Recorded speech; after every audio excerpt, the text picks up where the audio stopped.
Welcome out to Springville High School. It's a pretty huge night. They've packed the stands, all sorts of events going on tonight, and the Red Devils showing up big. They're also undefeated coming into this game. 1-0 in region play after beating Maple Mountain, not by a lot. A lot of people expected that game to be a little bit more of a separation, but Maple Mountain played well, got something going, not until late, but good start so far for Springville, and I'm sure tonight of all nights they're going to want to impress in front of this big-time crowd. Back in for the Red Devils, number 4, Ty Erickson. Here we're getting set for kickoff. It will be preparing to kick for the Dons, number 13. Spanish Fork in the white with the silver tops, and Springville in the, is that navy? We're going to call it navy blue. It's a dark navy blue. It looks good, though.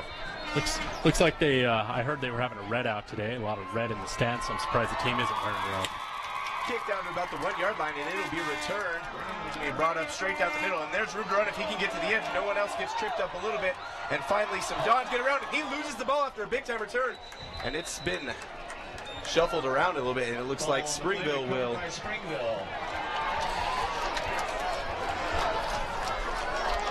Like to introduce our Triple T plays of the game. Triple T is one of our great sponsors here on SFCN.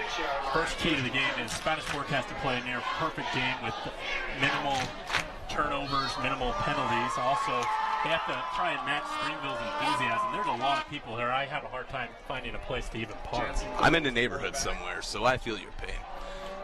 Power I formation, receivers out to each side and tight end on the left side. A quick slant inside, that's complete, and it'll go for about 8 yards. So a good, quick first play gets you into rhythm, and Springville is well across midfield after a big return. The last key I got here is they have to try and create some turnovers. If you can win that turnover battle, sometimes these upsets can happen, and I think if Spanish Fork beats Springville, it will be an upset tonight. Oh, big time. I think Springville expects to dominate this region. Although it's a strong region all around, they're a step ahead, and you have a lot of teams who lost a lot of seniors last year. Springville, I'll talk about this in a minute, has a lot of guys returning. There's a power run right off the left side, and he's going to be right at the first down marker. It looks like they will give that to him. That was Peyton Kelly Polo off to the left side. Ironically, his dad coached the Spanish Fork Dons in the late 90s, early 2000s. Now the principal at Springville High School. We talked about how Spanish Fork has become Maple Mountain and Salem Hills, but Springville not far off. These two communities have a lot of interchange, including color commentator tonight may or may not be a Red Devil by alumnus. Another run straight up the middle. This one gets taken care of a little bit quicker, just 2 yards, but that's all they needed on a 3rd and inches. So it'll be a first down at about the 42 for the Red Devils. And I can confirm I did attend 3 years at Springville High School. I wouldn't say it was the best 3 years of my life, but it was 3 years. Well, just be glad you didn't peak in high school. Again, now you see a lot of spread. That's what all we saw last week against Salem Hills, but a lot more big formations right now for the Red Devils, and both of their backs are big guys. Here we go, straight ahead off to the right this time, and that run on first down after a gang tackle looks like they're going to give him about 5 yards on it. He worked for every yard. Yeah, Springville is one of those teams that just likes to line up in the I formation and pound the ball. And then once they get tired of doing that a little bit, they like to go with the play action pass downfield. And Jansen Thorpe is one of those guys that is able to provide that play action pass. And he's also kind of a dual threat quarterback as well. Just one pass so far, but it was a quick slant that worked. And this is play action, but a lot of trouble in the backfield, able to evade 2 Dons and find somebody. That's an excellent play, able to just navigate that pocket and find a completion. We'll see. It looks like they are going to go ahead and move the chain, so an excellent job from Springville's quarterback. Yeah, it was a great job by Jansen Thorpe, just buying a little extra time, rolling out to his right and finding his running back, number 42, Jackson Murphy, for the catch that time. Murphy's been lining up as the fullback, but it's great when your fullback can make those type of catches. And yeah, like I said, both of those backs, he might actually be the smaller back. between the two. A lot of great options, and if they can sneak out of the backfield and also catch the ball, you're in trouble. Springville with I believe a 1st and 10. They've got 3rd showing. Another power run right up the middle. Let's go for about 3 yards, and if you can do that all day, that can be pretty heartbreaking for a defense if you just can't stop the run. So we'll see if Springville can continue to control that line of scrimmage. Yeah, and if you're Spanish Fork, you got to do a little more running blitzing. I think Landon Jensen blitzed on that last play. However, Kelly Polo was still able to drag him for a couple yards after the initial contact. Twins outright, so one of the first times we're seeing 3 wideouts and a shotgun set for Jansen Thorpe. Blitz comes up the middle, and they're going to do pretty much a little end around, and he finds a gap. He's going to go straight through the Dons defense, and he's going to navigate, miss one more safety, and that is a touchdown for Springville. They jumped up to an early 6-0 lead. It was Bennett Hollinger that time with the carry on the end around. Usually you see him making catches for Springville, but that time he's able to take sweep and get in the end zone, and that was a huge play. That was a gain of 28 yards on that jet sweep. I think after he broke the initial hole, there was just too much space for him to navigate, and the Dons were a little in disarray. Anytime there's that little bit of trickery and you're not ready for it, can throw you off. They had the edge covered. It's just up the middle. There was a hole the size of Texas. And the extra point is good, so complete that one, a 7-point touchdown for the Red Devils. And yeah, like you said, if he would have gone outside, probably where the play was designed, nothing there. Good job by the defensive end, but he found a gap and is able to escape and navigate his way to the end zone. Yeah, and we'll see if Spanish Fork can answer. And Spanish Fork's offense at times has been very potent, and other times they've struggled. So we'll see which Spanish Fork offense shows up tonight. So they'll get a turn, see if maybe they can make a mark on special teams. 9:05 to go in the first.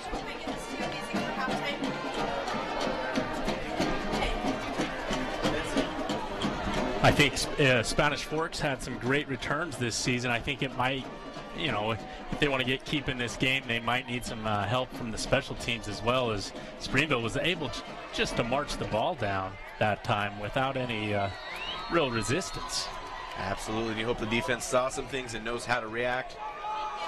Here's the kick. It's going to be just short of the goal line. He is able to return it straight up the middle, but a lot of Red Devils in the way, and it's going to be plugged up right at the 20.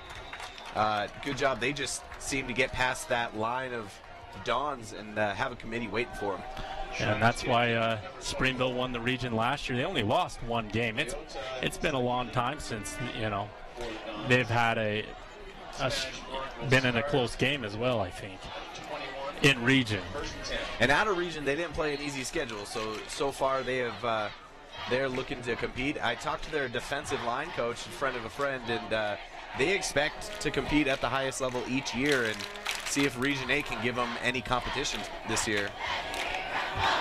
Thorpe with split backs, 2 men out wide. And it's going to be a fly route right off the top, and it's a little bit long for Jackson Higginson. He did get tripped up, but a little bit too much on that one from Chappell. He did look off left, kind of looking at that quick slant. I think it just is a look off, and then the deep throw falls incomplete. 2nd and 10 for the Dons. Well, that's going to give those Springville cornerbacks something to think about, knowing that Spanish Fork is willing to go long as they do that on the first play. And they've had some fumbles on those first play runs, so why not take a chance downfield, maybe get some of those nerves out.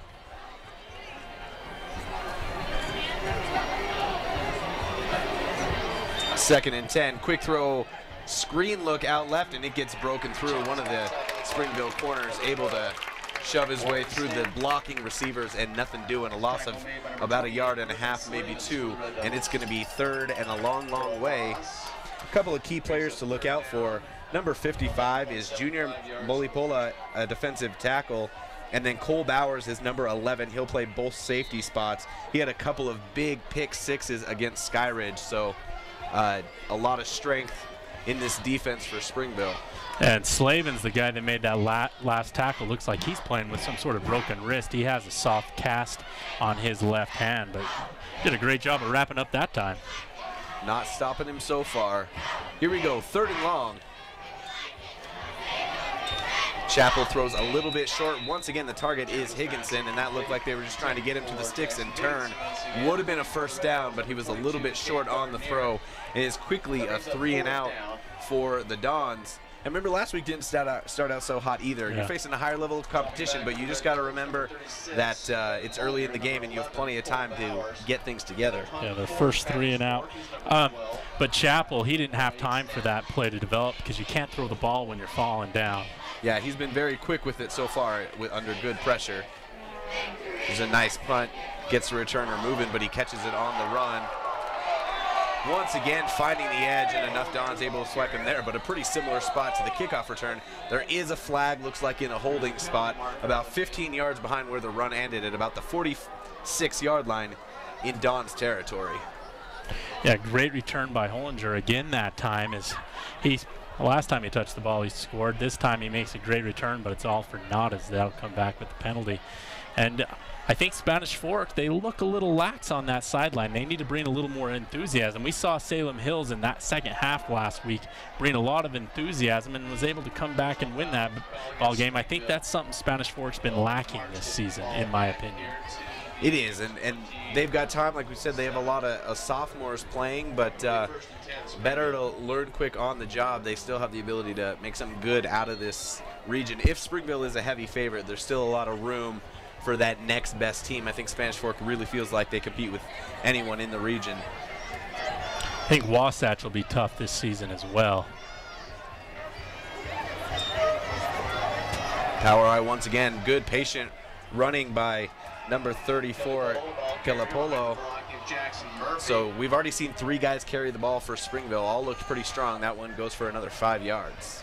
Yeah, and it looks like it's going to go nowhere, but that offensive line just keeps churning the defensive line back, and the running back has patience. Kelly Polo inches his way, and next thing you know, it's a 5-yard gain. Yeah, no holes that time, which is good. They're not getting separation, but the trench is moving in favor of the Red Devils. Springville looks pretty big down there on the offensive line as well. They look pretty big all around. Shotgun. Inside handoff to Kelapolo once again, and he is tripped up pretty early on, and that just a 1.5 yard gain. So good job getting in there from last week's MVP Sports MVP of the game, Gavin Campbell, who's looked really good so far. Definitely someone who can challenge the size and speed of that Springville team. Yeah, and they're going to need him to step up in the rest of that defensive line like they did on that last play and try and match the intensity of Springville. We've seen both 53 and 55 make a few plays to see if Springville continues to attack the left side of the lane, the defensive line. Nichols in the backfield for Springville this time. And it's quick handoff to the fullback, and whistles blow before anything can develop. That time the handoff to Cole Bowers, who plays safety as well. And Springville's gone with 5 or 6 different running backs, so they're not going to get tired. No, they're keeping them fresh, and that's a two-way player there who maybe after a 3-and-out says, hey, coach, let me spell one of these guys and get a play. But something that could be difficult is when you're over-aggressive, some penalties come along. So Springville now in a 3rd and long situation after a false start. 3rd and I'll call it 8. This time they spread it for about the first time with 3 wide receivers. 3 wide, tight end out on the left, and he's going to chip and go. Looking at the deep ball, and he is wide open, and nobody can nip at his heels. A couple of Dons look like they're going to track him down. We got to go at the tackle. They waited a little too long for contact, and it is a big-time touchdown. 73 yards for Springville. That was to number 32. 36. Sorry, 36. We've already talked about it. That's a 2nd touchdown already. Bennett Hollinger. And he's having an excellent night. He's not the biggest guy, great basketball player as well, as we see him just able to take on Colt Condi at the end of the play and make it into the end zone. Condi just needs to dive for his legs there. Yeah, Condi was with him for a good 30 yards there and didn't seem to know how to make that tackle full sprint. extra point up and through. 14 love Springville right now. You know, he beat his initial man, and credit Thorpe for knowing exactly where he was and putting it right in the right spot. Well, this is about how the game started last year. Springville got 2 early touchdowns. Spanish Fork's defense really tightened up, and by the end of that ball game, I think it was just a 2-point differential.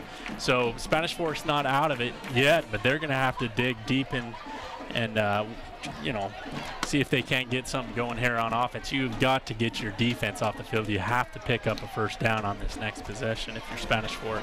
Absolutely, take some time. And if you're going to get beat, you're going to get beat, but you got to make sure you're not making mistakes, because you know your coach not to let those big plays go by. You got to make Springville earn it. But here comes the second kickoff. I want to thank you for tuning in again. It's a beautiful night in Springville. It's their homecoming. It's a packed house. And thanks if you're here on YouTube, sfcn.org, or, of course, Spanish Fork Channel 17. And that one way out of the end zone after the last one was returned from the 1. Big-time kick, and it'll be a touchback for the Dons. And we'll see Carson Chapel and the Dons here for the second time. Hopefully they have a little more success as they moved back about a yard and had to punt after a 3-and-out. You know, and sometimes on that first series, you see something here, there, something that you can attack, and they only have 3 plays to go off of, so you don't know that. Did they have 12 guys in the huddle? Looks like they did. I'm surprised they didn't call that penalty. Give him a mulligan to start the game.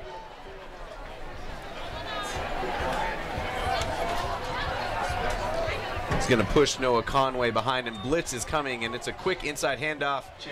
And Lomax has the entire field to go. And that would have been all daylight for Mr. Lomax, but he gets tripped up by a safety. One more man, and he was gone. So the hole was there. Yeah, watch this amazing tackle by Gardner. It's just a shoestring tackle, literally touchdown saving that time. Sorry to interrupt you, Mitch. No, you're fine. Somebody might have caught him, but man, he had a lot of space, and I think that just shows that play, the littlest bit of deception. You kind of had the little look at a rollout, and it was just a quick handoff, and there was daylight. So 1st and 10 for the Dons, and they get that first down, albeit in one play.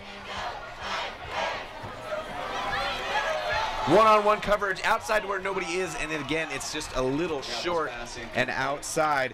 That one intended for Stanton. So Chapel not on the mark yet today. That's 3 passes that have 1 long and 2 short, but a really good play design. You put it in a safe spot to get a good chunk of yardage, to see if they go back to that at some point. I think it's a play they actually ran 3 times to the short side of the field in a row last week. And I think that one might have gotten tipped. Either way, there was a lot of pressure, and it wasn't the ideal passing lane that time. Yeah, a lot of these throws he's probably going to have to do in 3-step drop on that first option rhythm. Quick handoff out to the outside once again, and it is swarmed by the big defensive line of Springville. After forward progress, it'll be about no gain, maybe a few inches. Not cutting him any slack, and it's 3rd down. I'll try and give you the down and distance each play as it comes along. Of course, 3rd and 10 right now. We connect to the stadium scoreboard, and right now they're having some technical difficulties. So it says 0 down and 0 yards to go, but that is not yet an innovation that's come to football. So we'll keep you updated and let you know if that comes back online. 4:37 to go in the first quarter. Dons down 14-0, 3rd and 10. Here's a quick drop, no time. Once again, that ball is tipped. As you said, it was a little bit of a copy of the last play. Looking outside for Stanton, and just not enough time, and a good job getting in the air by the Red Devils on the D-line. Right, and I believe that was Andrew Slack for Springville. He is also the center of the basketball team. Very tall guy, number 77, so he's going to create havoc in those passing lanes, as we saw in 2 out of the 3 plays after they gained the first down. This is high, not too deep. It's going to land at about the 40 and skip out of bounds and kind of spin back in. And go ahead. It did go out of bounds because the ref's walking up. Kick goes out of bounds. Not a bad kick because it didn't get returned. No, and overall pretty good distance. It had plenty of height. You like to get your players there. Last week, a big time tackle on a punt was very beneficial for the Dons, but pretty good field position to start every drive so far for the Red Devils. Right, and if you're Spanish Fork's defense, you've got to figure out where number 36 is, Bennett Hollinger, and make sure that you have somebody on him. He's already got 2 touchdowns, one off that jet sweep and then off that 73-yard pass.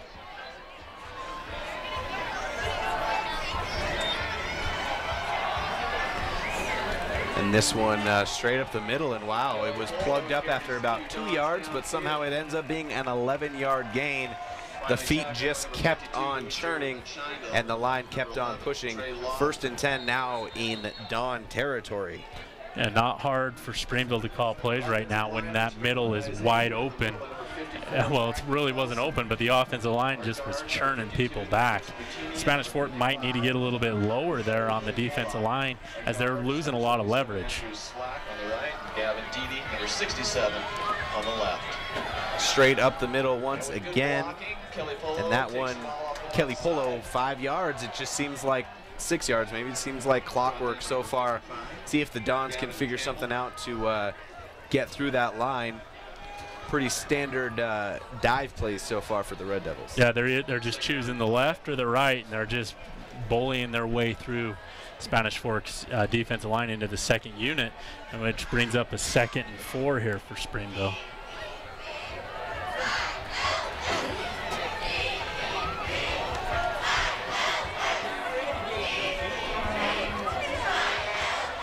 And that one was a fake on the outside and then an inside turn to the running back.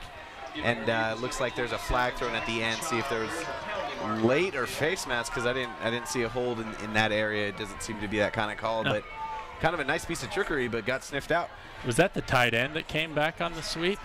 I think it was still one of their main runners. I don't know. I think it was Kelly Polo in the end, but I don't know where he's Jackson lined Child, up. But I think he might have even been lined up as a tight end, took a step back. I don't know. We have face mask, so that's a huge penalty. Looked like in that area, and that hurts for the Dons when you finally get a good stop. And obviously the face mask wasn't needed; it was clearly sniffed out. Accidentally, well, I assume, get your hand into that face mask a little bit, and now it's 1st and 10 from the 37 for the Red Devils, and they're back in that spread formation. Dive straight up the middle and a little bit of room, but a nice piece of tackling by Landon Jensen. And it's 5 yards once again. I like the Red Devils offense. It's about as standard as it gets. You got a fullback, running back, 2 out wide, and the tight end on the left. Something standard you don't see as much anymore, but it allows for a lot of different looks with the running backs. You have the crossbuck options on the handoff, and you have the old-fashioned jet sweep end-arounds that you don't always get to do. Right, plus it opens up the play action. And then when you do spread it, the team's not prepared with their personnel on the field. And this one, same plays last time, but a fake and a one-on-one battle over the top, and this one's caught in the end zone, and that's 3 touchdowns, at least CPX point goes through to nothing for the Red Devils. And once again, they get one-on-one on the outside. That touchdown, Brendan Reimer on that catch. First one not to Hollinger. Check it out, the inside, the step back, and the corner. Once again, Condi, who has a lot of speed, just gets beat. Don't know what he bid on, but it's another touchdown for the Red Devils, and they've been able to use that, the straight 9 fly route, for a couple of touchdowns here. And Reimer's the leading receiver for Springville coming in this game. He's a hard guy to stop, but I would expect a little more resistance from the Dons, but they're down 21-0, and we haven't even ended the first quarter yet. It's reminded me a little bit of their playoff game where they lost to East 63-6 last year. So 2 minutes to go in the first quarter. Like you said, we're not even close to the end of that one, and 21 on the board for Springville. And 3 pretty huge chunk yardage plays that they've been able to find. We'll see if the safeties maybe look to help up over top, but you can never be sure. Let's take a moment here before we kick off for a new series and thank our sponsors. We're well into the first quarter, and it's been an entertaining game, although difficult for Spanish Fork. We're here thanks to the Car Guys, Dickerson Automotive, Triple T Heating, Cooling, and Plumbing, Mikkel Christiansen and Wise Attorneys at Law, State Farm, Lance Wilson, MVP Sports, and 2 Jacks Pizza. A bunch of wonderful local businesses that help us to broadcast these games, and of course, They help us bring you certain elements like the Car Guides replay, and keep an eye out for who does show up for the Dons tonight, as we'll have an MVP Sports MVP of the game. Here's the kick from Springville. Line drive, and Foot was on the line, but they're going to let him run straight up the middle, and plenty of room, but again, just tripped up. There was one man to beat. Saili, he has been the man back there on some of these returns, and he catches that ball, and he's trying to get to the end zone and goes with the full head of steam, and that's been, at times, Spanish Fork's best offense. And the best field position of the day so far, just starting at the 31. You get the feeling they may be able to break a big play, and if you can just get Springville, just stop them a couple times, maybe get your own momentum, slow the game and have some possession, see if you can battle your way back in. There's a quick blitz and then a quick handoff, and it goes for nothing. 2nd and 10 coming up. That's something that worked before, kind of the quick hand to Lomax, not letting anything develop for the defense, but they were bringing the house. And again, a lot of size inside. There is a lot of size, and if you're Spanish Fork, maybe you try one of those sweeps of your own, or getting something going the other way, and then like they did earlier, where they had that little draw play where all the play was going to the left, and then they handed it back on the draw to the right. I don't know. Misdirection. And this is a handoff on the inside out to the right. Lomax finds space once again, and that's a 10-yard gain. Another, or a 9-yard gain. We'll see where they end up spotting, and they're actually going to pull it back a yard. So we're looking at 3rd and 2. Check out the replay. Aggressive play by Springville, but the hole is made by those 2 initial blockers. That's a horrible spot. Sorry to interrupt, Mitch. Oh, yeah. When they moved the ball back, I was a little confused. I thought I knew it wasn't a first down, but it sure looked closer to 10 yards than 8 yards. He clearly made it to the 40 on the Car Guys instant replay. His knee didn't hit, but the refs didn't see it that way. 3rd and about 2. Blitz coming once again from Springville. They don't hide it. Lomax off, finds that edge, and he's able to get 4 or 5 yards. So right now his power running able to create a successful situation. And again, every play that you let the defense rest and you're able to develop positive yards, I think is a good sign when you're already struggling with just 36 seconds to go in the first quarter. Right, and I don't think Spanish Fork's going to be able to run in between the tackles, so these off-tackle plays is where their bread and butter might be. And then when Springville adjusts and tries to cover the edge a little more, that should open up the inside for this running attack for the Dons. And hopefully when they do throw again, Chappell is able to get a little bit more comfortable with those throws, and if they can work the outside, that's a pretty good sign. Pretty aggressive coverage by Springville as well. Good blocking that time, and we're going all the way. Condi's alone in the ball. Oh, it should have been picked off. It was in and out of the hands of the Red Devil defensive back. Condi did have a step. Chappell, though, and he's got a lot of big guys in his face. He had a little more time, but not able to locate that ball quite perfectly. It was double coverage, but he had the step. Yeah, and Chappell's been hit and harassed, and balls have been knocked down, so he's got an internal clock of how much time he has, and he had a little more time and just needed to take an extra second, but he thought, oh, I got to get rid of it. 2nd and 10, last play of the first quarter with about 8 seconds to go. It's going to be an inside handoff, and they go off tackle once again in their space, but a flag along the way in a holding area. That one would have gone for about 6. We'll see where it ends up as the clock hit 0 on the end of the first quarter. Holding is the call against Spanish. Got a hold, so that'll negate the long run here. And it'll be 2nd and 20 to start off the second quarter. We're going to go ahead and take a moment. We'll be right back with second quarter action here for you on Spanish Fork Channel 17.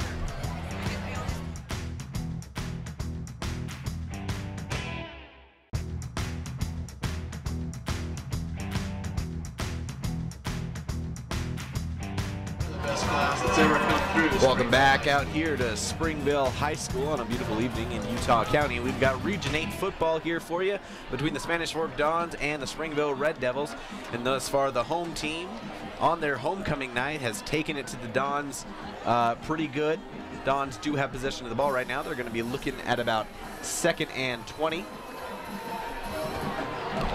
Yeah, and if you're Spanish Fork, well, things can't go much worse than they did in the first half based on my math, and I'm not very good at math. We're heading for an 84-0 blowout here, which I don't think is going to happen. But if you're Spanish Fork, you have nothing to lose at this point. You might as well come guns blazing and just see if you can't get Chapel in a rhythm here, because you're second. Oh, geez, that's they got to get to the 40, the Springville 46, and they're lined up on their own 32. That is true. Nothing to lose, but you know, sometimes that offensive explosion, you're able to lock down and dig in. So see what they decide to do. And this is what's been successful. Early handoff to Lomax, but that time the penetration was there from the Red Devil defensive line. No space to get off tackle, which has worked so well. And you got to think there's one thing they did right. It was 4 or 5 plays with chunks of yards off tackle, and so that should be the focus of the defensive line for the Red Devils. Yes, it should be, and we'll see what happens here. But my goodness, this student body's shaking the whole booth. Feel like I'm at work. They're doing construction right by me, and our building's shaking, and now this booth's shaking. And bad memories. Right behind the students there, jumping up and down. It's rocking the booth as we're just, of course, on some regular grandstands. And 3rd and 20, they have a right to cheer. Time this time, and it's going to be long one-on-one battle, and it should have been intercepted once again. That time dropped by Remmer, who we have been told to look out for and already has a couple of good plays. That one, again, that internal clock might just be affecting. You see Chapel here, he does have the time, but he just kind of launches this one, and whereas he did overthrow, that time underthrown, and there was no time really for Higginson to get back and battle for it. Fortunately, or unfortunately, because that would have been a good size punt, that one dropped by Remmer. Yeah, and Spanish Fork lives to punt. Rugby punt from Stanton. When it's picked up in a little bit of fancy footwork, and he eventually gets away with 3 downs around and finally taken down at about the 45-yard line. I believe like that was Carter Walker with some slippery moves to get yards when he was down. Right when he caught it, someone had his ankle and not able to bring him down. So again, excellent field position for the Red Devils. Yeah, and they're in business, and they've been able to throw the ball deep. They've been able to run the ball at the middle. I would love to be the offensive coordinator for Springville right now, because you pretty much can dial anything up. It's good time. We've seen them in 2 different formations, both very successful, and they, if there's any mercy, it's not going to come until the second half. So you got to be aware of those big, deep throws and see if you can force them into plays where you have more defenders around. Straight up the middle, a power dive, and swallowed up, but they keep on trucking. That was Kelly Polo for about 8.5 yards. Yeah, and he's good for those 8 yards. Those holes are huge. We're going to sound like a broken record by the end of the night, because Springville's offense is just able to get massive gains on those dive plays up the middle. And it's textbook, you know, your guard and your tackle push out the nose tackle and the defensive end, and then your fullback comes through and hits that linebacker. Eventually Don Swarm there, but by then you have 4 yards, and then he pushes 4 more because he's so strong. 2nd and 2, Red Devils back in the power I. 10 minutes to go in the second. That time had to search for some space, but it's going to be a first down by a few inches. It's enough for a Red Devil first down.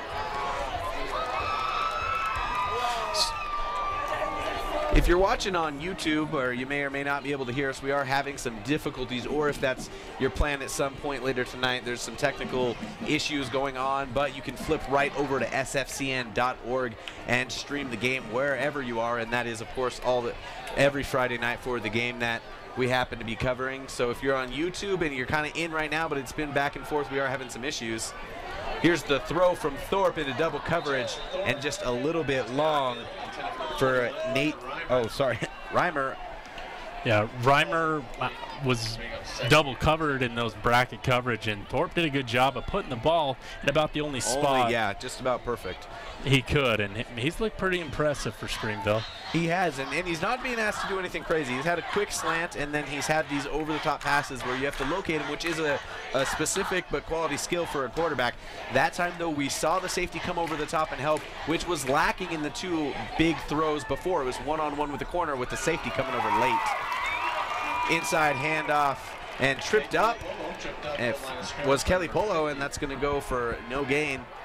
So every little play positive for the Dons, and it's 3rd and 10. So if there's any point you come through and force them into a difficult situation, it's right now. A lot lies on the shoulders of these linebackers in plays like this where you don't quite know what's going to happen. That was a great tackle by Harmon from his defensive tackle position. But getting back to Thorpe, he got injured during the summer, missed the first game against Dixie, but so he's coming back from an injury, and he's looking pretty good. And Springville will be forced to throw the ball this time, and they've kind of got an interesting formation. Timeout on the field. Thorpe, of course, a second-year starter, and last year Springville did get to the Final Four. So when you return a lot of guys, you're going to have some good results. There are close to 20 seniors who are starting on this team. Now, I'm sure a lot of them may be starting for the first time, but that's plenty of experience up front. And that's, I mean, that means you have 4 guys who don't have that 4-year experience mark who are starting for the Red Devils. Yeah, and you know, they're going to lose a lot of talent from this team, but at the same time, I think Springville can once again make a push to make it up to Rice-Eccles in that Final Four. And once you get there, it's anybody's ball game. Although I think it's going to be East winning it again. In my opinion, they've got such a strong offense and defensive line, and they run that option attack. It's going to be tough for somebody like Springville to compete, but Springville does have a big line themselves. They do, and one luxury is when you have this advantage and you're playing the 2 and 3 wide receiver role, you always have that tight end as an extra blocker, which can do so much. And they do have trips this time with just 1 running back. And it's going to be an end around, turns inside, and then somebody got a piece of him in the backfield. It was Campbell, and then 2 Dons combined for the tackle. And for the first time, we've seen the Red Devils stop. So a huge step forward after a disastrous first quarter. The Dons able to come up with a stop. Their offense has had a few moments to gather themselves, and Stant's going to go back to return this one, see if they can go ahead and get on the board, draw this within 2 scores. Yeah, and I think Springville went back to that jet sweep play because they scored on it earlier, and that time Bios and Landon Jensen were able to strike that one out. What do we got here? Delay a game, maybe? Penalty marker on the field. Maybe an extra man on the field. Oops.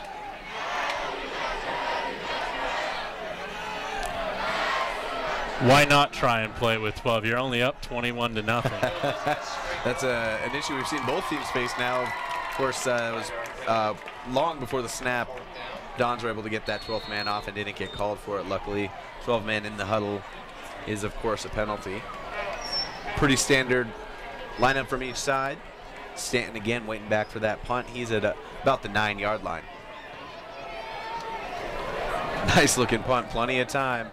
And that one, a good fake by Stanton. Wanted him to think that it was underneath it. Hit it about the 7-yard line, about 20 yards to the right of him, and rolls into the end zone. I believe it hit one of the Springville Red Devils' helmets and bounced into the end zone, because I thought I saw it hit a helmet and bounce back up in the air. I don't know if we can see that on the instant replay. No replay on that one, but we'll go ahead and take another look at our sponsors. Who's with us tonight?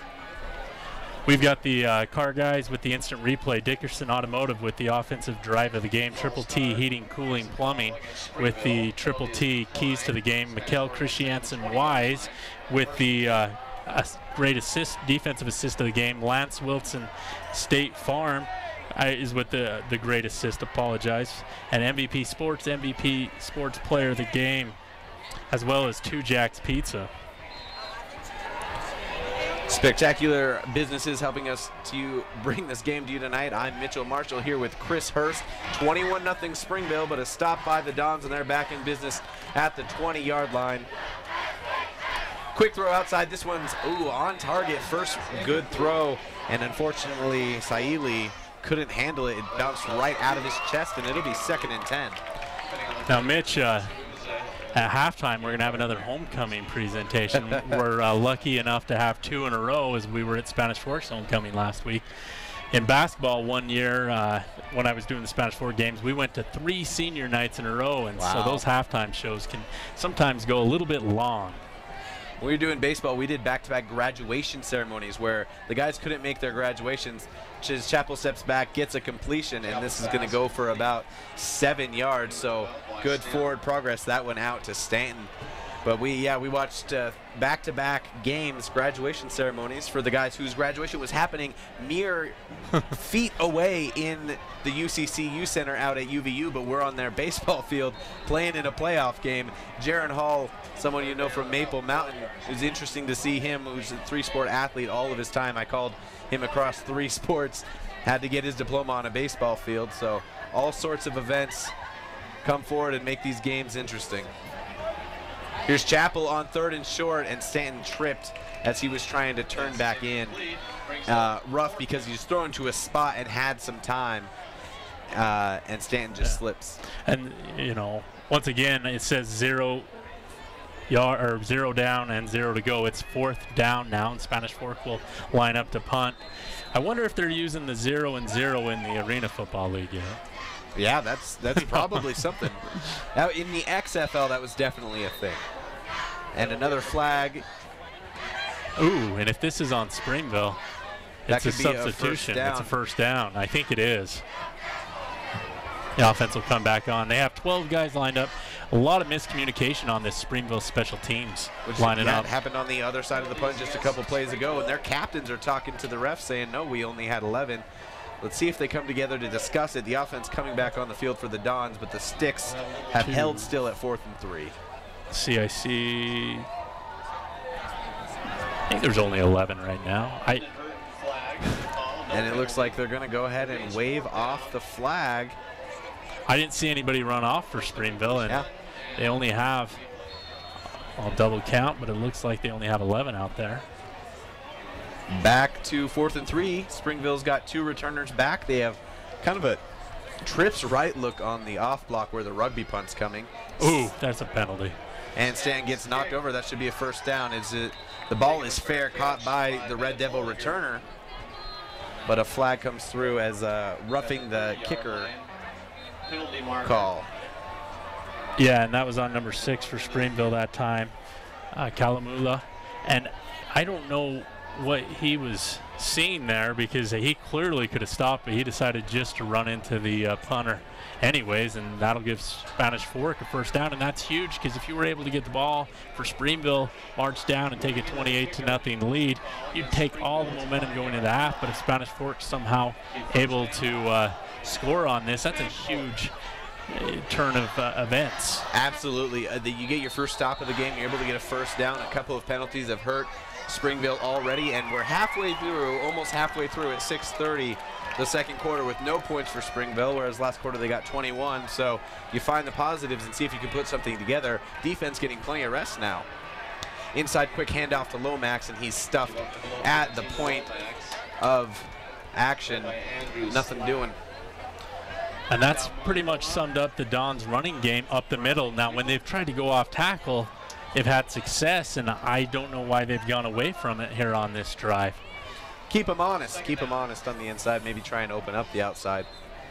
But, yeah, nothing doing, but you can never repeat the same thing too many times. Let's see if Chapel can locate. He got his first completion on this drive for about 7 yards, and some other things have been there. And it will be a quick drop out of the shotgun. Similar play to the first completion. Looks like that's Higginson for a gain of 5. It'll be 3rd and 5. I'm going to correct you. That was Wee Stanton that time on the little little too. My apologies. Hitch, but we're quite a distance away from here. But, yeah, now it's a more manageable 3rd and about 5 here, and this is another huge 3rd down for the Dons if they want to get back into this game before the half. Yeah, last 3rd down, they tried the quick out on the wide side of the field to Stanton, and he tripped up trying to come back for it. See if they try and get that space in the secondary once again, or maybe try and get back off to the edge. No big opportunity for play action yet. That's another option, as they've been running most of the time. And it'll be a three-step drop. Tons of pressure coming. This one outside and a little short for Stanton, who dives back for it along with the corner, and it's going to land incomplete. That would have been a first down. And again, the pressure, Chappell had to get rid of it right when he did. And with 4:56 to go, it'll be a punt for the Dons, down 21-0. Yeah, and if you cannot provide that 2 or 3 seconds of pass protection, it throws the timing of the playoff, and Chappell had to throw that a lot earlier than he wanted to. The other thing is, I wonder if he should roll out a little more. Yeah, find some space. Stan's almost getting blocked. They're putting extra guys on the side where he's rugbying. And that one, punt, not bad though, down to the 30-yard line. It was a little bit short and just runs into a Spanish Fork. Don doesn't even get to the returner, and that's where Springville will take up offense. Now, Springville's strategy on this possession is probably going to try and use up all 4 minutes and 47 seconds and get into the end zone with a 28-0 lead here. If you're Spanish Fork, though, you have to step up on this possession and try and get the ball back for your offense, or at the very minimum, keep Springville from getting any more points, because your offense hasn't looked very good at all, and you cannot give up any more points if you want to stay in this ball game.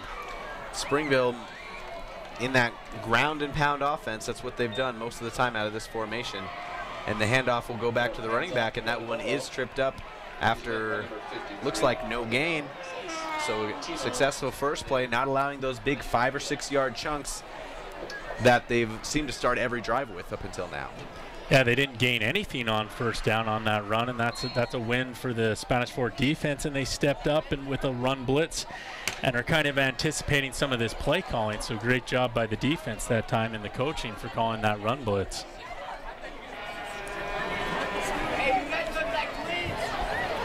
From the center of the field, Power Eye on 2nd and 10, and the toss out to Kelly Polo, and there's a flag, generally in a holding area unless there was a face mask on the tackle, but that went for a gain of 1. But we'll go ahead and wait and hear the penalty. Let's see. Looks like we might. Quite a discussion going on here on the sideline. And it will be on Springville. Still haven't gotten an exact call. Holding is the call against Springville. I believe they're calling that on the fullback. Now, you had the option of declining that and having a 3rd and 9. Instead, you go back to 2nd and 20. With the big chunks of yardage they've been able to find. Clock's really having some issues now. Yeah. It showed 40 minutes, but now it's really only 4:03 it should be.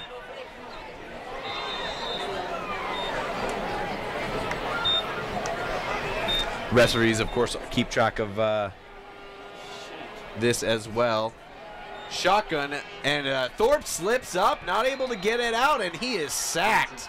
That's a huge play for the Dons, making it from 2nd and 20 to 3rd and about 27. And that time it was Gavin Campbell once again up the middle, trying to get the sack, or he does get another sack, and he's got quite a few this season. Yeah, he had a huge game last week. He just beat that tackle one-on-one. And not enough time for Thorpe to look around. He slipped up a little bit, but he would have had to get rid of it right then on rhythm. I think that one was a sack regardless. So these big-time plays coming through, and this one's got to go a long way. So see if these safeties can make sure nobody gets behind him on 3rd and 27 or so. And this one is launched out into coverage, and it goes behind the receiver and Condi out of bounds. So 4th and a long, long way to go. That's back-to-back stops for the Dons defense in the 2nd quarter. They've found something. The offense moved the ball a little bit, so good news for Dons right now. Yeah, great job by that defensive line. They came through on that possession and were able to get a lot more penetration into the Springville backfield and able to stop those running backs before they got ahead of steam. Punter is a step into the end zone, and the returner is waiting just in front of his own 40. 3 minutes to go. This one will land well in front of the 50, and Stanton's going to let it roll. End up going to be not a bad punt at all. It will be in Don's territory at about the 39-yard line. I believe that Schreiner, that's the punter out there, and man, he saved 2 points. That ball, or possibly 7, that ball was way high, and he had to get up on his ladder to bring that down, so he did a great job of not giving up any points that time and getting that punt away.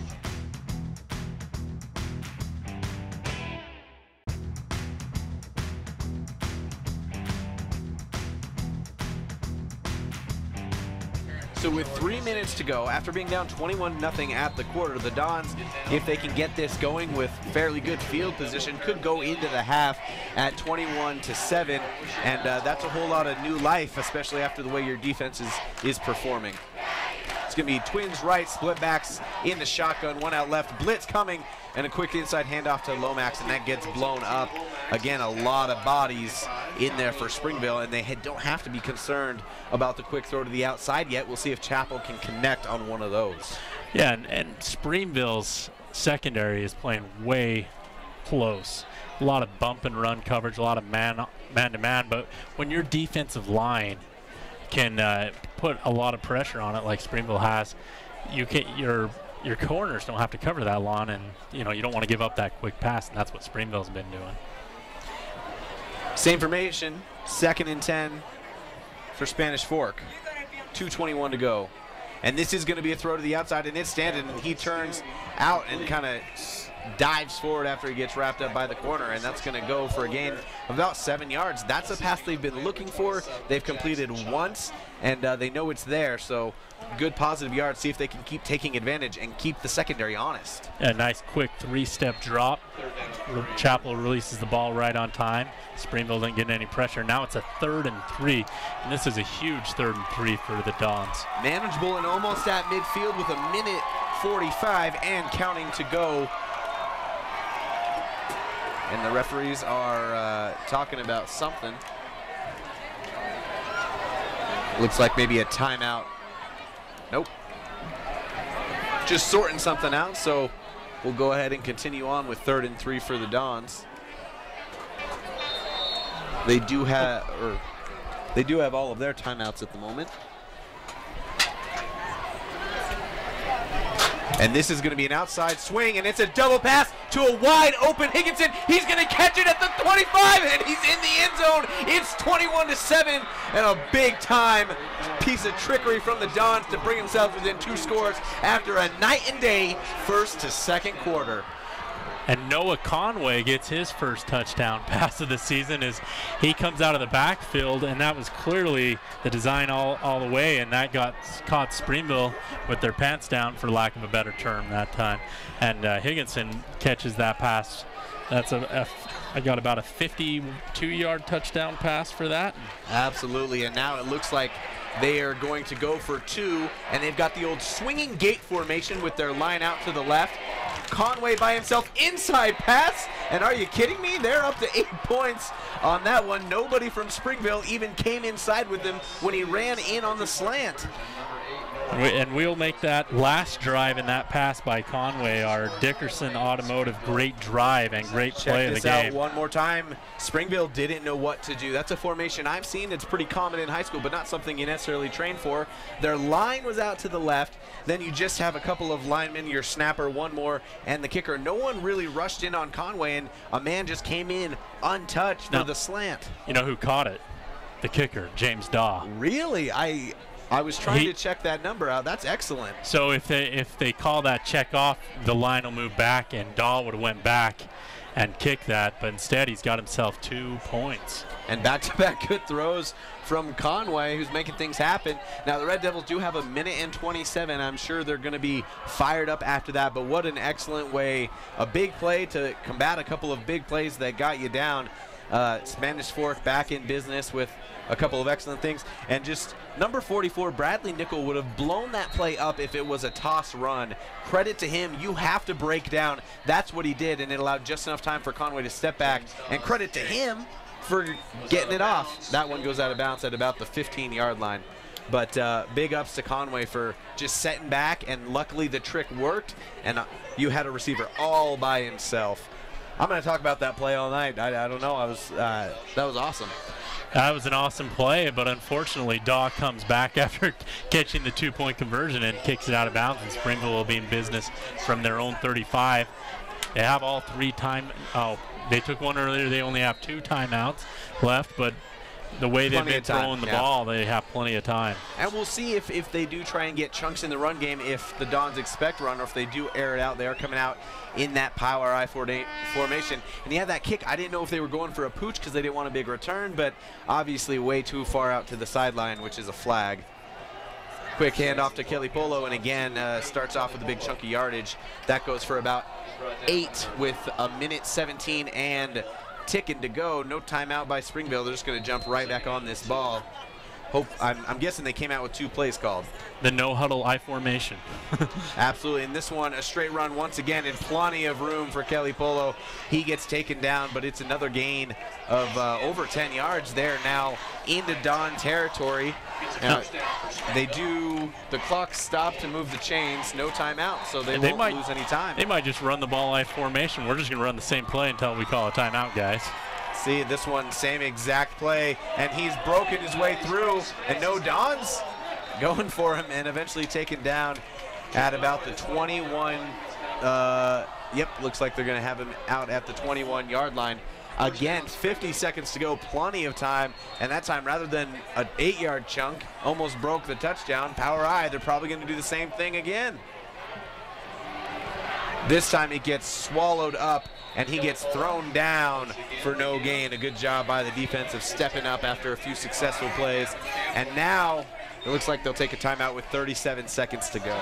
And I wonder if Kelly Polo was a little tired because he was stumbling a little bit late on that run, and they ran 4 plays right to the right. That's an interesting concept. Hey, we can run the ball on these guys. Why not just go no-huddle, I formation, line it up, punch it down their throats? I wonder who's been in the last couple of drives because they haven't been able to get that big push, and all of a sudden it's there again. But like I said, the Dons looking maybe for a bigger play, and our camera's rocking because the crowd is rocking. But they're looking for a bigger play. Maybe those linebackers aren't as aggressive coming in to help out the defensive line. But right now, a short field, they eventually spotted them at about 18.5-yard line. And it'll be 1st and 10, plenty of time, 37 seconds, easily a few plays with a timeout to go. And the Red Devils looking to extend their lead to 3 touchdowns once again. Now, if you're Spanish Fork, you have to respect that I formation run. Yes. And usually in these situations, you're expecting a pass. Yeah, 90 seconds is plenty of time with 2 timeouts in football, but I think you still look for them to pick up those chunks of yards. They are just able to do it on the ground. Stan will pass this time. He's got one-on-one coverage on the outside, and he's going to go for the dive, the fly route all the way out, or a little bit outpost, and a little bit too long for Ben Schreiner that time. So long for Schreiner, 31 seconds to go. Third. Throughout they had that first run play, 3rd and 7 for the Red Devils. So now see if they maybe try and run it to get that first down. Wouldn't be surprised if they go for the end zone, but want to try and get out with 7. It's 3rd down, so they've, if they don't pick up some yards here, it'll be 4th. You kick the field goal. I think in this case they would. First time we've really seen a rollout. Thorpe gets tracked down, but nobody makes the tackle, and that ball gets tipped up in the air when he was looking for his fullback who was swinging out there, Jackson Murphy, and it gets pushed away. So 4th and 7 now for the Red Devils. Right now it's showing about 16 seconds on the clock. President of the United States in 1986 was Ronald Reagan. So, well, looks like they will kick the extra point as I see, the field goal is Ben Schreiner's running out here. So a good job that time. It's the first time we've really seen them kind of try and do a role play, and there wasn't much time. Credit to the outside backers and the defensive ends, making sure they ran with the stretch, and of course, nobody getting open in the secondary either. So a good defensive stand after some big plays. 24 seconds to go, so they'll kick this, and there will be a little bit more time for the Dons, who have 3 timeouts. It's a 36-yard kick here for Schreiner. It's down and it's blocked. And that is no good. I didn't even see where Riley the ball Hess, went. I believe, he came in with plenty of time, but I didn't see the touch, so maybe it was just a miss with the guy coming. I didn't see it get blocked. Was celebrating. I didn't see it. I didn't see any contact. It looked like, I believe, number 9, Parker Swenson came in with plenty of time. He was untouched, but I didn't actually see the ball get blocked. So either way, no more points go on the board for Springville, and 17 seconds remain on the clock for the Dons. Now, you put the ball in trouble here if you go for the bomb, so wouldn't be surprised to see him get out after a very successful 8-0 quarter. And things are frantic here as they're preparing for the homecoming celebration. We got people running in here. I'm not sure what's going on. I'm just trying to make it out of here alive. They want the music. Everything's got to be right for the dancers. We saw Spanish Fork last week have their own very entertaining halftime show. Yeah, the music was amazing, as in the lyrics were very lyrical. Yeah. The answer is Krista McCullough. So the clock is actually 21 seconds. Well, but it shows 2 minutes and 11. I'm not sure. No, we're actually in the room with the clock guy, and it's a technical issue. He's working his butt off to keep these things running as technical issues keep arriving. But we'll get you for down and distance, and he gets that clock going every time as soon as he possibly can. I'm proposing a school bond to buy us new clocks here in the district in Nebo, because it is just not. It's just not working out. But credit the guy. And refs as well, who are keeping an eye and making sure that they keep everything exact, because you want to make sure everything's executed at the highest level. And so it'll be 1st and 10 with 21 seconds to go when we return to the action. But a successful second quarter after a disaster of the first quarter. Like you said, it's not going to be 84-0. Spanish Fork has skill and pride to avoid that. And, of course, these young guys will remember this next year, when the script is a little flipped as far as how much experience is on each team. But yeah. See if... Hey, Spanish Fork's only down 13. They've won this quarter 8-0. We still have a lot of ball game ahead of us. Here's a snap. Campbell will take a knee, so we will go in to halftime with the score of 21-8. We kind of recapped it right there. A tale of 2 quarters, still an uphill climb against a very good school on their homecoming night. But we appreciate you tuning in here to Spanish Fork Channel 17. We'll go ahead and hear a word from our sponsors and bring you back with the third quarter.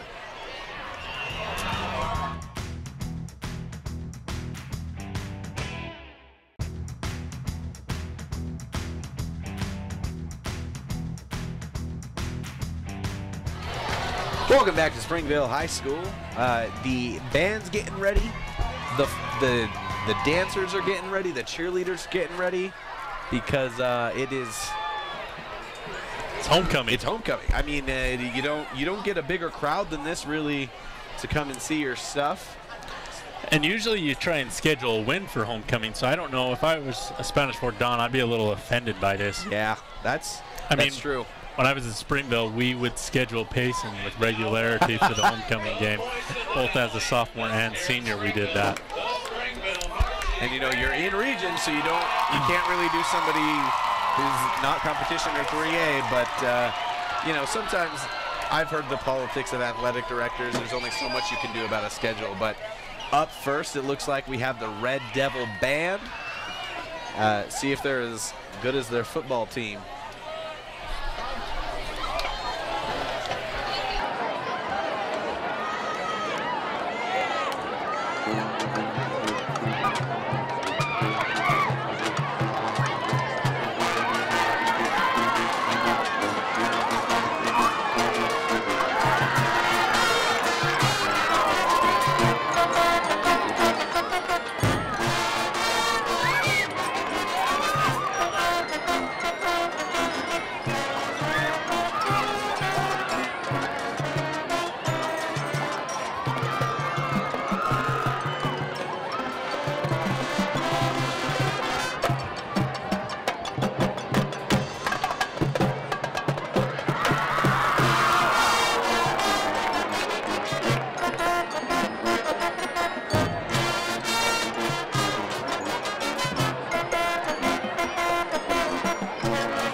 Claire Smith.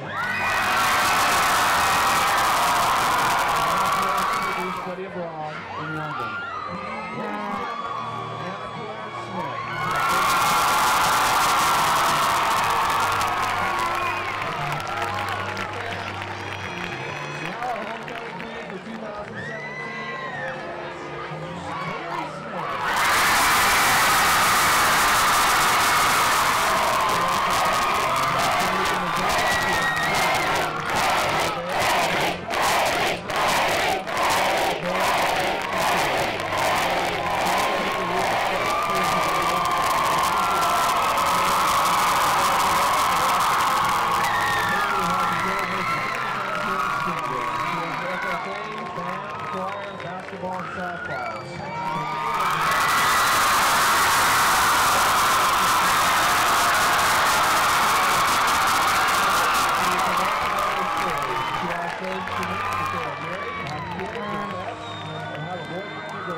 Welcome back to Springville High School. Mitch, you got to put the headset on before you talk. I was just ready to go without putting the headset back. Minor technicality, not needing the microphone. But we're about 3 minutes away from kicking off this second half. No lack of big plays in the first half, and it turned around for Spanish Fork as well. And if you... Sorry, we're adjusting our levels right now. If you stayed tuned for that halftime show, a lot of fun stuff, some dancing, some band, and a great presentation for some excellent students who won royalty. And another thing is we've got some halftime or some scores for you from some other games of note.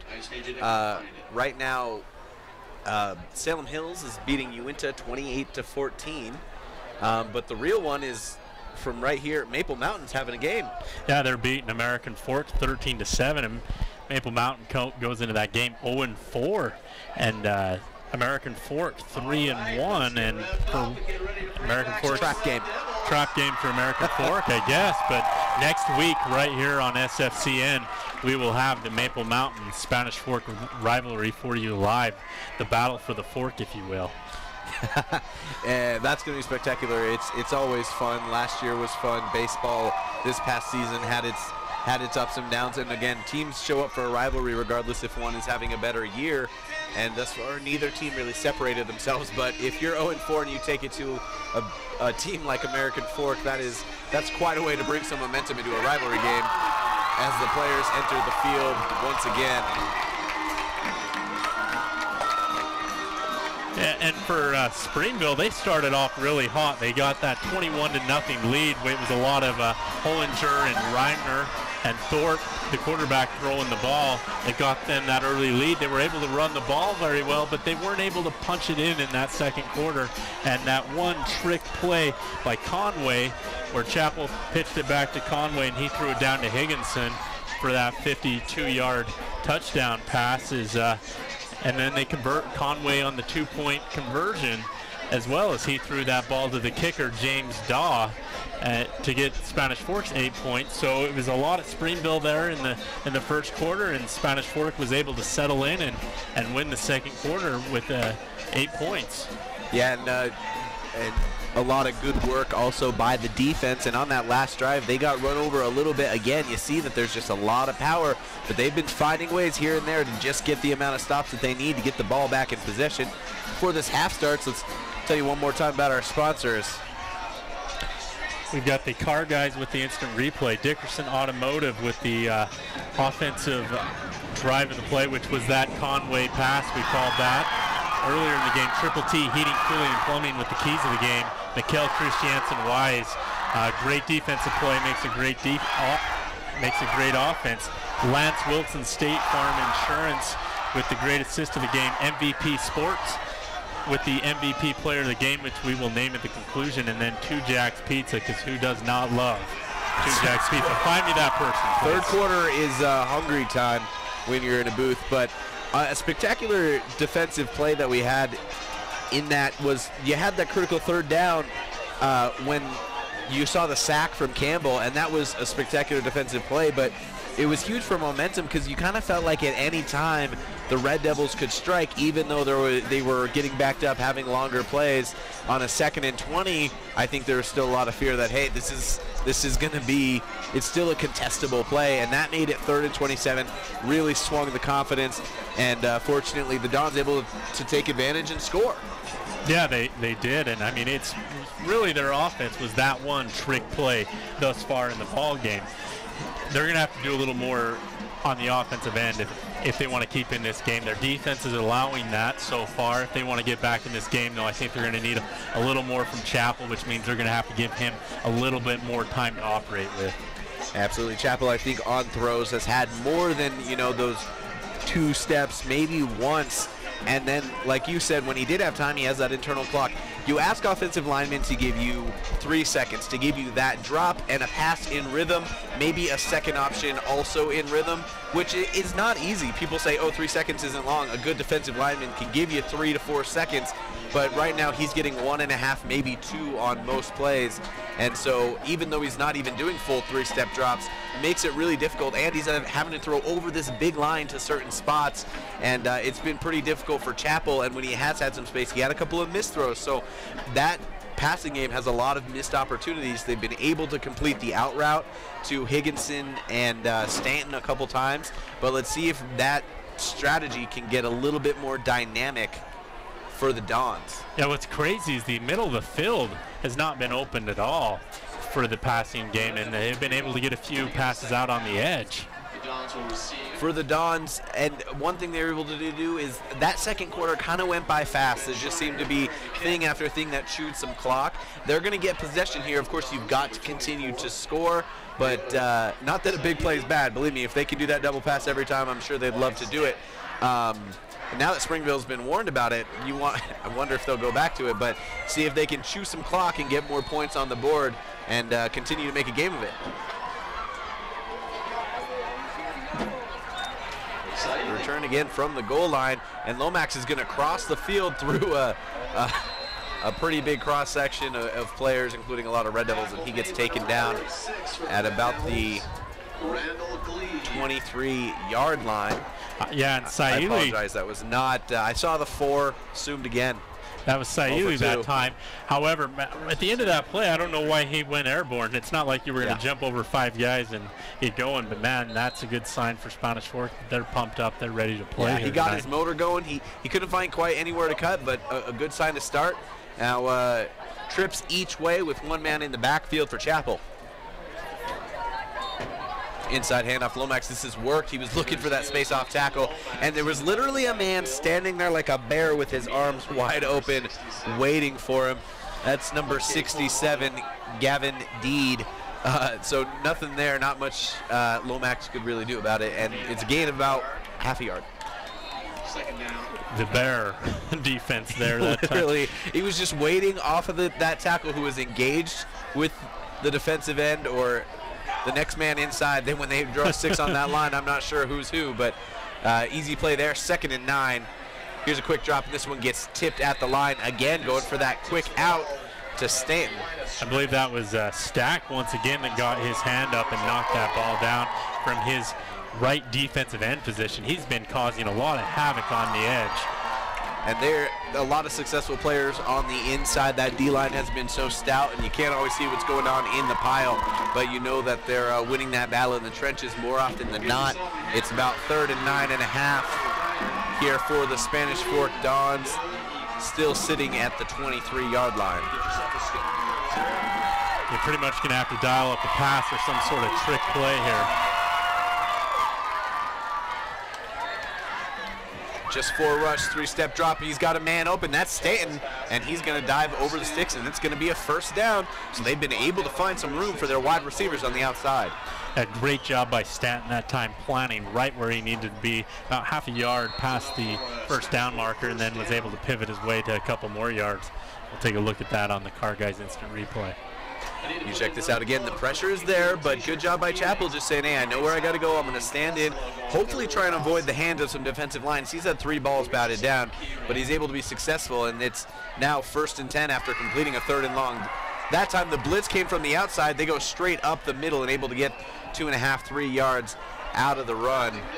Against Springville, a strong front 4, but they are willing to bring that linebacker. He shot the B gap, though, and they were able to avoid it by going up the middle. And it didn't look like much, but they were able to pick up, a solid 3 or 4 yards. And if you can do that 3 times, a lot of times you're going to be able to get a first down. Again, you're chewing clock, you're getting yourself positive things, you're giving your defense more rest. Right, and that's the goal of some of these service academies that just run the option. Hey, we're just looking to get 3 or 4 yards every time. But the key is they try and do it every time. It kills me. 3-step drop here, a little bit of time for Chappell. He's got a man wide open. That's going to be Conway, who threw the first touchdown. And does he have it? He does. In the middle of 2 Red Devils, he's able to haul it in.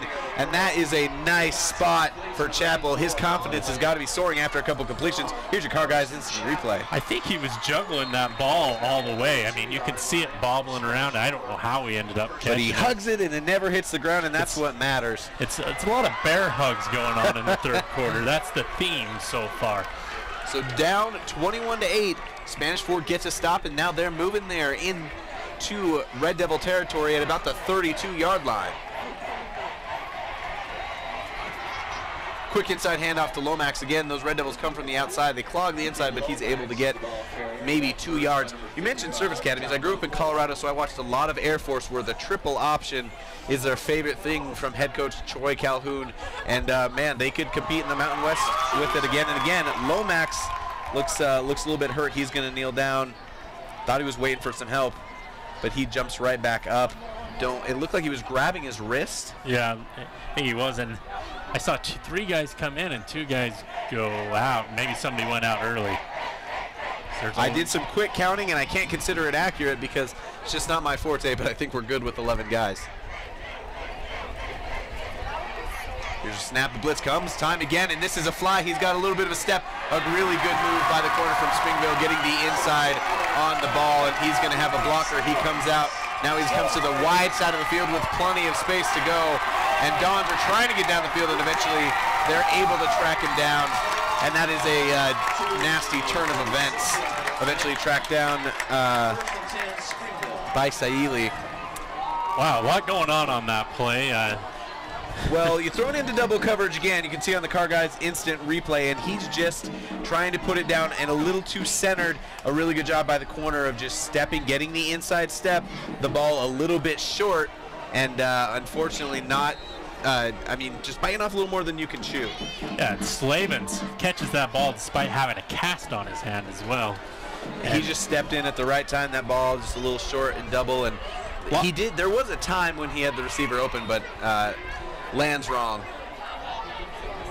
Play number 1 goes for no gain. Good job swallowing it up. And they believe the ball is loose. Ref doesn't believe so. Ref is not. He's saying that play was done. 2nd and 10 now. Slight loss on the play. So 2nd and 10, 8:10 to go. We're still at 21-8. Red Devils leading. A little bit of momentum stunted there for the Dons, but positive things happening ever since that 1st quarter ended. Back to the power eye for the Red Devils at 2nd and 10. Yeah, great stop on 1st down by the Dons defense. And the man comes free right up the middle, and the good job by the fullback at picking him up, but his rakes a little bit of havoc, and his backup arrives on time to limit that to about a 2-yard gain, and we're looking at 3rd and 8. So putting them into 3rd and longs. Good job by the Dons defense, who's really, after they gave up 2 big plays where it was really one-on-one coverage, other than that, they've kind of stopped those big run gashes. Right. They've come back intermittently, but a really good job of shoring up the holes. I'm going to say there was some 3rd quarter adjustments on this run attack, and whatever they adjusted, it is working thus far. Here we go, 3rd and 8. And they're just going to hand it off. Straight dive, and that one gets tracked down once again. They believe in that play. They think they're more powerful, and it did work. But right now, the Dons rising to the occasion. It's 4th and 5, and we're going to see a punt from the Red Devils. Yeah, this is the 3rd punt for the Red Devils, who just were marching down the field at will, both through the air and on the ground in the first quarter. But Spanish Forks tightening up the screws here. See if we see a little bit more of Hollinger. Kelly Polo seems to be a little worn out. He's been getting those same plays again and again, and lately a lot less success coming. Stanton waiting back for this one. It's going to fall short of him. He's going to go ahead and catch it in front of a couple Red Devils, move between 2 of them, and then get wrapped up and taken down, but he gets an extra 6 yards or so out of that one, and it's going to be quality field position about the 34-yard line for the Spanish Fork Dons. And I am glad that my kid, well, my kids aren't old enough, but I'm glad that they're not punt returners, because my heart always skips a beat when they're catching that ball in traffic. And it takes guts, because you got to make sure you have the ball and you're not letting go, and you also got to make sure you're making the right first move. And he had 3 Red Devils right on him. Exactly. Twins each side. Lomax in the backfield. Chappell's going to turn inside and hand it off to him. He gets off tackle, finds a little hole, tries to squirt back inside, and then gets a gain of about 4. So a good play. Lomax finding some space once again. 6:12 to go in the quarter, with the Dons trying to get something going. They had something going last time, but a turnover ended that one. But a quick 3 and out by their defense has given them life once again. But they got to go ahead and get that second score before they can think about getting themselves neck and neck and or ahead in this one. And Spanish Fork needs to avoid going 0-2 in region. Absolutely. This one straight up the middle. Lomax didn't really fool anybody. Goes for about a half a yard, if that. So the Red Devils, that one right up the A gap, they seem to have stopped every single time.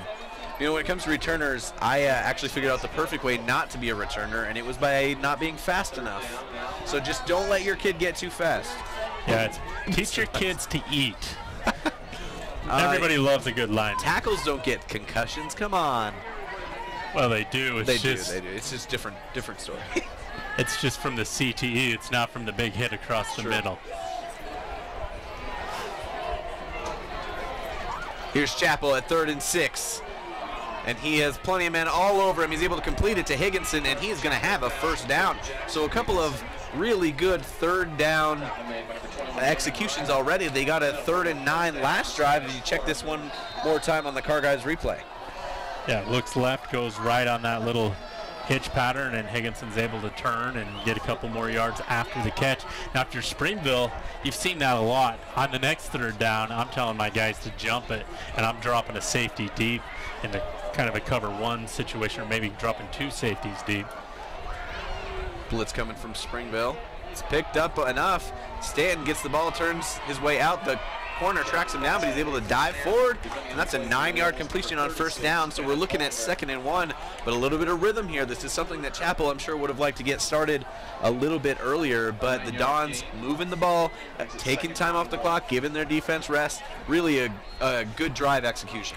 Right, and I think the key has been Chappell's getting more protection from his big hosses up front, which is allowing the wide receivers to complete their routes. I don't think they're sending as many guys. They're keeping the tight end and the running back in for blocking purposes. And that time they send Lomax off tackle, and he's able to pick up another chunk of yardage. That was successful. And I think they're also noticing that when that middle linebacker blitzes, they're going outside. They've done it 3 times now. So the call is already in, but I think they're very aware of when those things are coming. Yeah, when that middle linebacker blitzes, he's already heading towards the line. It's very difficult for him to run laterally and move outside. And so that Spanish Fork picks up another first down here inside the Red Devil territory. We got about 3.5 minutes to go in the 3rd quarter. The score remains the same as at halftime, but a 1st and 10 in Red Devil territory. Here's a step back in one-on-one coverage. Higginson is open, and it bounces off of him. We were behind him, so couldn't quite see how it went down in front, but Chappell had the fly route open, one-on-one coverage with Higginson, and it touched his hands.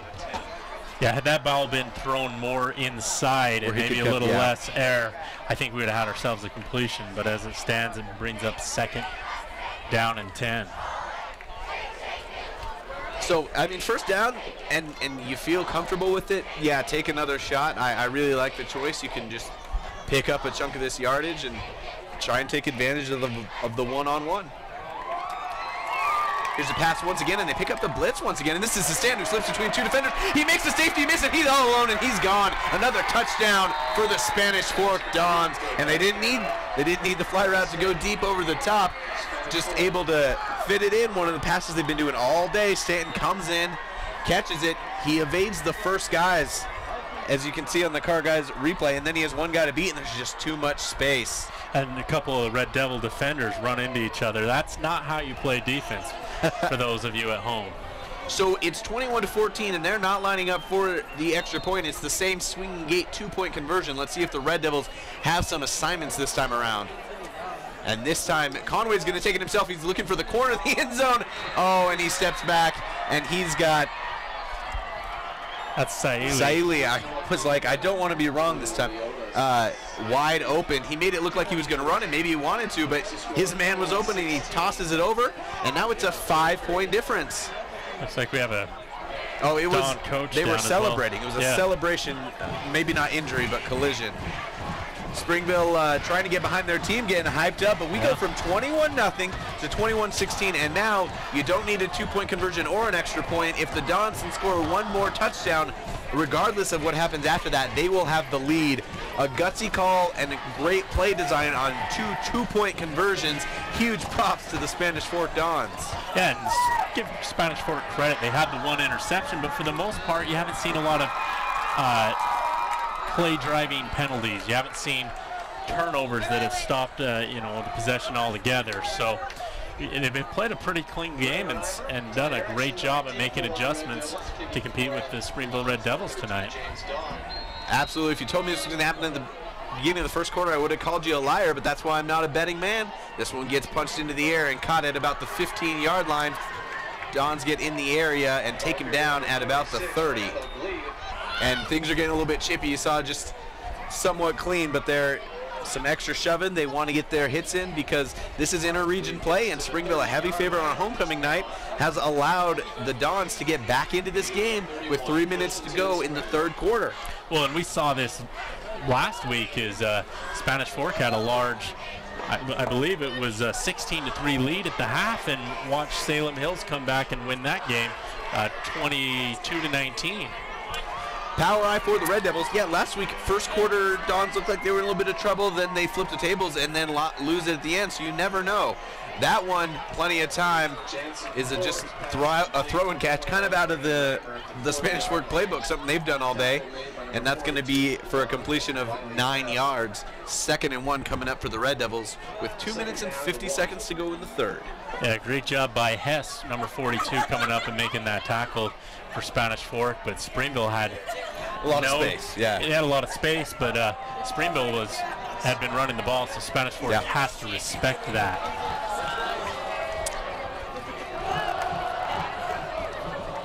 This is up the middle and plenty of space, and the pile keeps on moving all the way out to midfield. And again, that's something the Dons have been able to stop recently, but just another powerful run right there from Kelly Polo.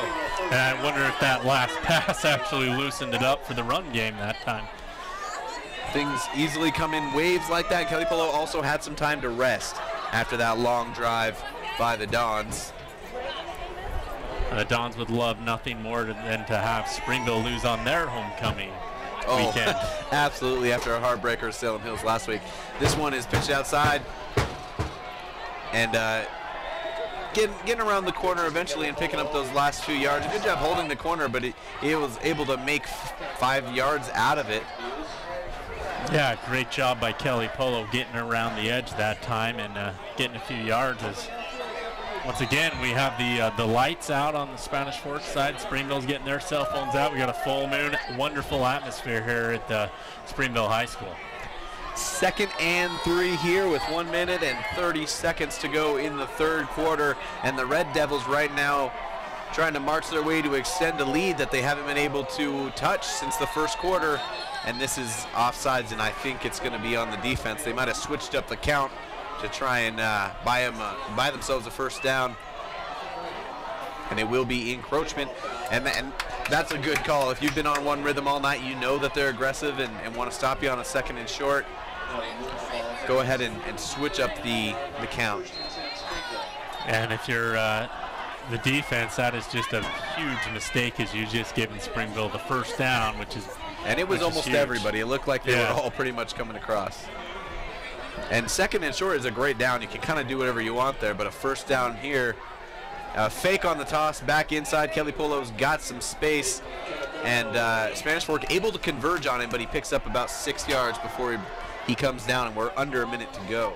Now, if you're Spanish Fork, you're down by 5. If you can hold Springville just to maybe even a field goal as they're marching, that would you're still one possession game. Absolutely. After 3 consecutive completion or 3 big-time plays by Conway, I mean, put the ball in his hands and feel like you can get another 2-point conversion. On that last one, he was able to make some things happen. And by the way, good crowd here for Spanish Fork coming just up the road. They're packed in the student section. Yes, they are. Here's Kelly Polo, and he had space, and a good job getting that tackle on the end by Landon Jensen, because Kelly Polo is dangerous if you give him any space. Now, I was going to say, this brings up a 3rd and 2. This is huge. Maybe even 3rd and 1.5. Looks like they're going to let the quarter come to an end, but we come back a critical 3rd down and half a yard at the 30-yard line with the Red Devils marching, trying to extend their lead. We'll be right back here on Spanish Fork, Channel 17.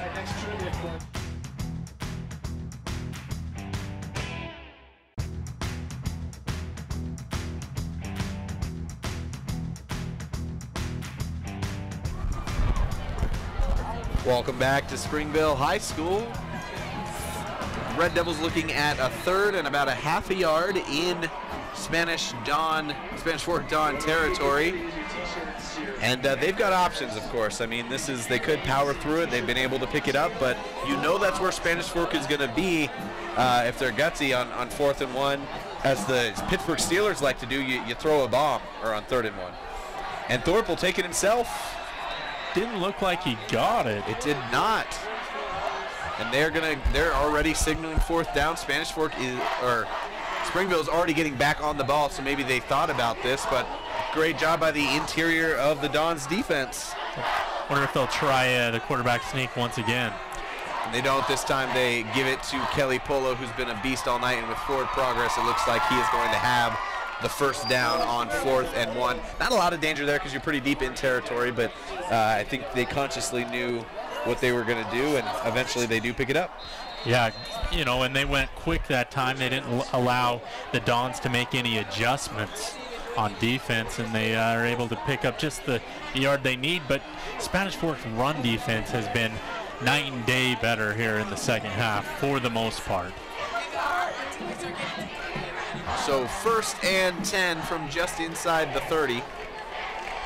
And they're going to hand it off to Kelly Polo. He's been a workhorse. He's got space, and he's going to be all the way down to about the 4 or 5 yard line. They'll put him right at the 5. So that time he found space, able to get through that, punch his way through the first hole, and then go through some contact to get all the way down. It'll be 1st and goal. And I'm wondering if Spanish Fork's defensive line and linebackers are getting a little tired. They've been beat up physically by this Springville offensive line all night long. Absolutely. See if they can hold up and hold to a field goal here. Just 5 yards to go, and a lot of dynamic stuff for Springville, but Spanish Fork has been up to the task. Here's where you'd want that turnover. Man in the backfield, Kelly Polo able to avoid him and barrel his way down inside the 1 yard line. Now, last week on a potential winning drive, Spanish Fork had a critical turnover, a critical fumble that led to Salem Hill's victory. So I'm sure they want to do that themselves, but at this point, it's going to be pounded in type of game for the Red Devils. Kelly Polo runs into a wall, and he won't get it, and it's going to be 3rd down and goal. Looks like he lost a yard that time. Yeah, that time definitely didn't get all the way back to that line. Great job by Spanish Fork stepping up to the challenge. So 21-16, but the Red Devils knocking on the door. 9 minutes and 50 seconds by the time I finish the sentence to go in the game. Power I formation, I maybe throw it here to fake him out, but I expect him to try and pound it in. Pull to the other side, and there was space that time. And it's touchdown Springville, and their lead is back up to 2 scores. And Kelly Polo gets his first touchdown of the night. The other the other 3 touchdowns Springville had were the lawn variety, and this one was their first one that they punched in from the goal line. Kelly Polo, I think he's earned that one. I think after you pound away and away, and the other guys are the ones who have the points, nice for him to taste the end zone. But that makes it 27-16. Probably just going to see an extra point here, so it'll be a 12-point advantage for the Red Devils. Plenty of time for Spanish Fork, but they're going to need a little bit more magic and another big stop at least.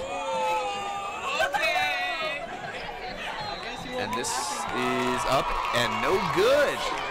So doesn't make too big of a difference because you still need more than a touchdown and a 2-point conversion, but just a 9-point lead for the Red Devils with 9:36 to go. We stand at 27-16. Let's take a second and give a shout out to our sponsors. Seen all these wonderful replays thanks to the Car Guys. Dickerson Automotive sponsored that drive of the game. Still a spectacular double pass I won't soon forget. State Farm, Lance Wilson, McCalcush, Jansen, and Wise, attorneys at law. Triple T, heating, cooling, and plumbing. MVP Sports, and of course, 2 Jacks Pizza, which is really a great way to watch football or just hang out on a Friday night. I'm down for that. I'm down for pizza on Monday night, Tuesday night. Oh, all the nights for that matter. There's no such thing as a bad night for pizza. Little update for you. It looks like Maple Mountain is trailing American Fork 14-13. Last update was with 9:55 to go in the third quarter. I'm sure they're a lot further along than that, but that's all I'm getting from the Des News. Here's a kickoff from Springville, and this one looks like it's going to be back into the end zone. Now, interesting, I think the last couple times they've brought it out of the, not out of the end zone, but with a foot on the goal line, which I thought you were supposed to call, but they've been able to bring it out. That time he has a foot in the end zone, and they call it dead, so it'll be a touchback. But just interesting way we've seen it called, but it'll be the 20-yard line for the Dons, who have been able to move the ball so far this half. They've only gotten 1 score out of it because of an interception, but either way, they're within striking distance. They know they can play with this team that really looked like they were on an entire different level in the first quarter. The Dons looked really good since then, and they're going to rush 5. Here's a throw from Trappel. That's going to be complete out to Stanton, and it looks like it's a first down or close to it. Yeah, and Springville's still going with this one-on-one coverage. If you give Chappell enough time to operate, Stanton or Higginson, they're getting open, and there's some holes with this one-on-one coverage, and you make one guy miss. We saw Stanton do that earlier, and he was on his way to the races. So 1st and 10, they did end up getting the first down exactly at the 30, keeping things even with 9 minutes to go. Chappell steps back. Similar play, and that one out to Higginson, who will step out with about a 2-yard gain. Bring up a imaginable 2nd and 8. At least they didn't lose anything here, but the coverage for Springville is very tight. But if you're Spanish Fork, you're going to have to score in a hurry because the clock is ticking. Hey, you can't really have a 6-minute drive here because you're going to have to get the ball back once again. So we'll see if they take a shot, but they've got 2nd and 8 right now, still deep in their own territory. Inside handoff to Lomax, maybe trying to throw him off after consecutive passes, and again, inside, Red Devils able to swallow up those plays before they really develop, and that one goes for about a half a yard, so it's going to be 3rd and long for Spanish Fork. Just out of curiosity, Mitch, did you see the score last weekend between Jordan and Taylorsville? I did not, but I'm excited to hear what it is. It was 91-83. Oh, my goodness. Oh, I work at a news station. One of our reporters who usually tweets about hard crime was tweeting about this high school football game because she couldn't believe what was happening. And she was like, they just keep scoring. I guess they're like Baylor. They don't know what a defense is. Here's the snap. He's got time. Throws it deep and way too far. and they're gonna. I think they're gonna call pass interference. Where I thought it was uncatchable, but a flag is in the air. That was double coverage, and they're gonna get a. I don't know what else it would be.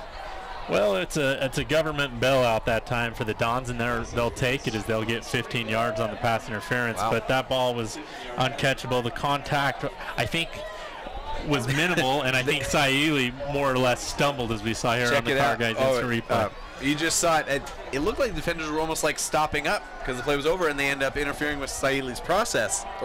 Yeah, and I think he more or less tripped over his own feet, too. Yeah, and that was tight double coverage. He goes stand back to pass once again. He has time once again, and this one is swung out to Condi. He uses his speed, able to get to the sideline. Looked like a face mask, and he really wasn't in contact with him until he was just about out of bounds. Ends up being about a 7-yard, 8-yard gain. Condi finally getting to use a little bit of his speed. The first time we've really said his name on offense today. And I guess hand just kind of bumps off of the face mask. That's probably more of a 5-yard call, but if I were a Spanish Fork fan, I wouldn't complain too much because they did get away with that pass interference. At least the refs are calling it inconsistent. Consistently inconsistent. That's what we like to see. 2nd and 4 for the Spanish Fork Dons. Inside handoff to Lomax. He's going to get off of the edge. Oh, and just before he's able to get free, a really good job of the defensive end by staying with it and dragging him down. It's going to be a loss of a yard for Lomax and the Dons. Now they're looking at 3rd and 5. We're at 7:30 to go in the 4th quarter. Yeah, and that was a great job by Andrew Stack coming from his defensive end position on the way there. We'll try and minimize the wind hitting our mics here as we've lowered the window.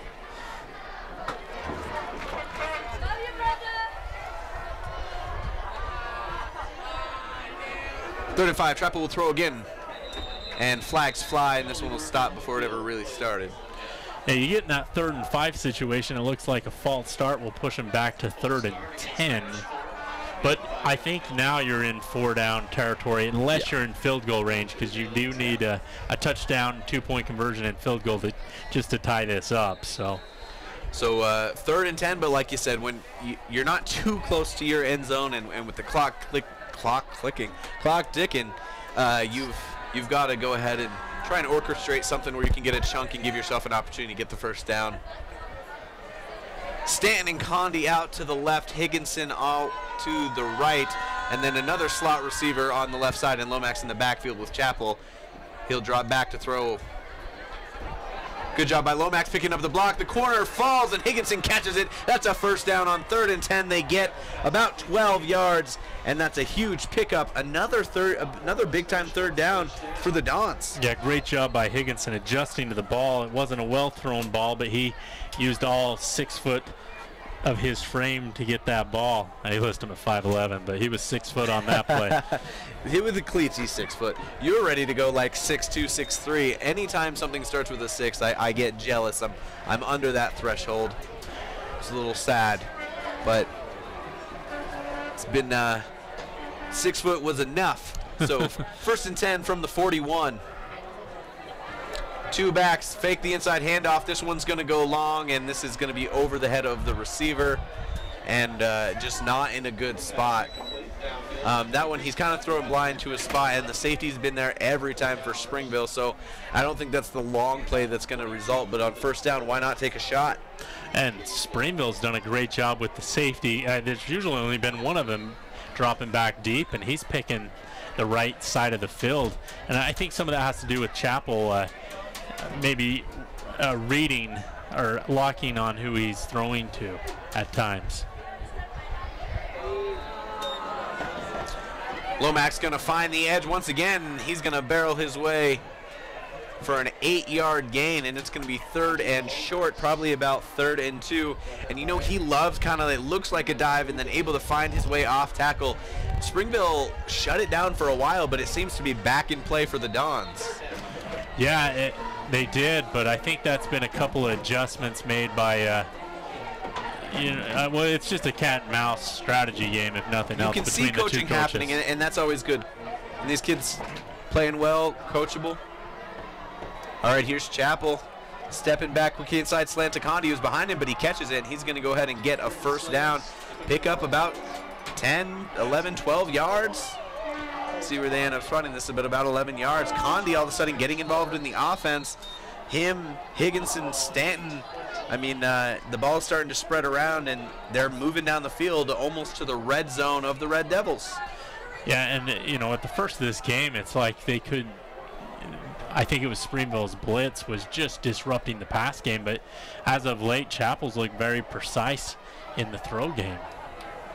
Yeah, it's been night and day from those first 4 throws or so. He's had some times where he's thrown to spots that are dangerous, but overall successful. And he's got double coverage once again, and that one is out of the end zone anyway. But that safety didn't come over right away, but the ball takes so long to get there that Higginson is going to be covered by 2 guys. I knew as soon as he was alone, that's exactly where Chapel looked, and it developed pretty quickly, and just nothing doing. But again, first down, and they just say, hey, we're going to take a shot. Just 4 minutes and 52 seconds to go in this one, and again, they need 2 scores. Yeah, they need 2 scores, and they need to get one on this drive. If you take too much time, you might even have to go for the onside kick. Time again, and this is a quick inside throw. Not sure who caught it quite yet. And it was Stanton. So, I mean, things are working, but I think they're taking those shots on first down because they know, like, the sooner the better. But they've got a manageable 3rd and 4. Again, 4-down territory, but now into the red zone. And the timing on these pass plays have been precise. Chapel's getting the ball out when he needs to. He's not waiting too long, because if you do, you'll give that cornerback or safety plenty of time to come up and make that interception. And a good job by Lomax blocking. You got to love when a man who loves to have the ball as he pounds his way right up the middle and drags. Oh, and a little bit different. Mix it up. That's Landon Jensen, whose name we've said a few times for doing a lot of different things all over the field. Picks up that first down right up the gut where they haven't had a lot of success.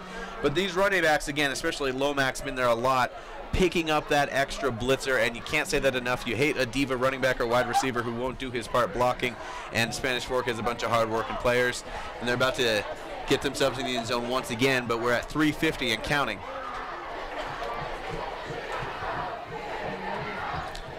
Chapel outside to Condi, and that one just in that wrong spot where the defensive back able to get a hand on it. Almost a touchdown. Does stop the clock with 3:42 to go, and it'll be 2nd and 10, or 2nd and goal. That looks like they're right about the 10-yard line with the line of scrimmage stick. And Condi thought he should have came down with that one, but that would have been a tough catch to make for him that time. He was behind him in an odd spot, but it had some odd contact, but he just knows it was that close. We'll see if they bring Condi inside and trying to isolate Stanton by himself. And no, it's an inside slant to Condi, and he's in the end zone, and it's a 1-score game. Once again, the clock is ticking, but the Spanish Fork Dons have risen to the occasion after a very difficult beginning. They have fought their way back twice now, and they've got a chance to win this one. Check it out in the Car Guys replay. They've been able to find space on those inside slants, and great placement by Chapel. They're lining up for the 2-point conversion once again in the swinging gate. You've got to go for it this time, because if you don't get it, you're down 5, no big deal. If you do get it, though, you get that, all sorts of things going on there. You're going to waste a timeout here when they really need it for their defense. They think it's valuable enough to make sure they get these points and give themselves the possibility of tying with the field goal. Well, if you're Spanish Fork, depending on the outcome of this kick, or this 2-point conversion, I guess it's decision time. Do you go for the onside kick? There's 3:38, or do you punt? You'll have 2 timeouts. You would need a 3 and out, and this offense is really good. So special teams has been successful so far, but maybe they have something else up their sleeve. We'd like to thank the sponsors real quick. The Car Guys, Dickerson Automotive, Triple T Heating, Cooling, Plumbing, Mikkel Christiansen Wise, Lance Wilson State Farm, MVP Sports, and of course, my favorite pizza sponsor, 2 Jacks Pizza. Yeah, so we'll see, depending on this play, I think They're still 3:38, but the way Kelly Polo and Springville have been running the ball, I'd be hesitant to give it to them. You've got to think that they could waste time. They could get that 1 or 2 first downs. So I would expect an onside. Let's see what they come up with for a third 2-point conversion. Stanton runs out. He's got a man on his back, and he's going to try and get in the end zone. 2 guys looking for him, and he gets in the corner. Wow. Again and again, he's finding ways to score. You've got a man on you. You're able to turn the corner and then fool 2 guys waiting at the goal line. Man, he might just be our MVP Sports MVP of the game. For all the good things that have happened, he's been the spark, and he's got his team a touchdown. He's got 12 points of the team from that quarterback hybrid special teams position. Yeah, he's gotten 6 points on special teams as the quarterback, and as the running back on that running back pass of 51 yards. Conway got 6 points that way. He's been huge. Honestly, he has single-handedly taken this team and given them all the enthusiasm and momentum to keep in this ball game. And since we decide the MVP Sports MVP player of the game, unless something amazing happens here in the last 3 minutes and 38 seconds, I'd say that's who the early guy would be for my vote. Absolutely, and the offense, when they've been able to move the ball, shout out to Chapel for turning things around, being focused. You've had Lomax as a workhorse, all those receivers contributing. It looks like they're going to kick it long, but a great performance by a lot of Dons to make this one a game. And it will be a pooch kick right behind that front line, and the Red Devils able to pick it up and step out of bounds at about the 25-yard line. So they'll have to play some defense and work and figure out how to keep some time on the clock and give themselves an opportunity. And we know once they get that ball, they're going to have something up their sleeve. Now, if I'm Springville here, I'm going play action pass and going deep just to, because I believe Spanish Fork's going to be expecting the run here, and you've set that up by the way you've been able to run the ball. I know it's a little bit risky, but it's region play. You want to go 2-0 if you're Springville. You got to step on the throat. Yeah, you got to step on the throat. Once you go conservative, sometimes you lose these games. Which means in secondary a conservative fashion. Yeah, secondary's got to be prepared for those one-on-ones in case there is a deep throw. And this is a handoff to the man, the myth, the legend, Kelly Polo, who's had an excellent game. That time, they're up to the challenge. And again, they've been able to just pound that ball away, and they really just need a first down or two. So we'll see if they continue to do that. No timeout this time from Spanish Fork. They're good. So 40 seconds will find its way off the clock. Yeah, and great job by Spanish Fork. And they've gotten beat a few times on the run, but for the most part, you're not seeing the pile move as much. Yeah, before it was the pile, it was the holes. There were just some different things going on. Power eye once again from Springville, and it's a rollout. It's going to be a pass. And this is intercepted, and he's going to take it all the way back to the 15. Oh, wow, Saili with the play of the game.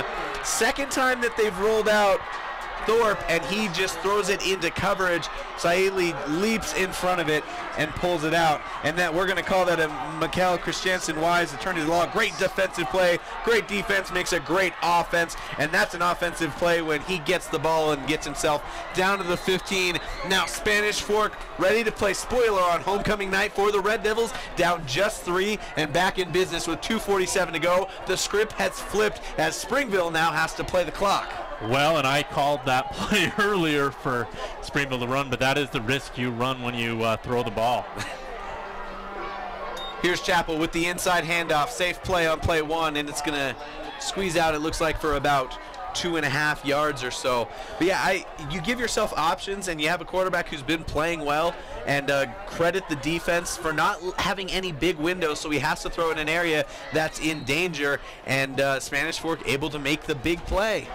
Yeah, that is a huge play by Saili as he jumped up on his ladder and make that interception. And if the Dons can punch it in, man, they'll head back to Spanish Fort most likely with an upset victory here. Chapel's going to step back and throw. He's looking for that slant, and another ball knocked down at the line of scrimmage.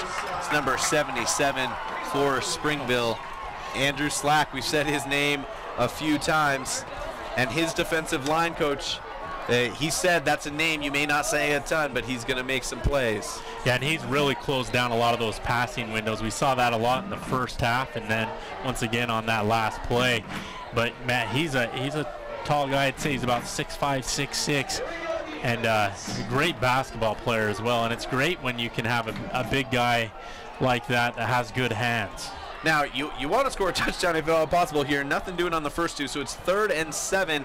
If they don't make this, they're still going to have to get a field goal, never a gimme, and that just makes it a tie game with time on the clock.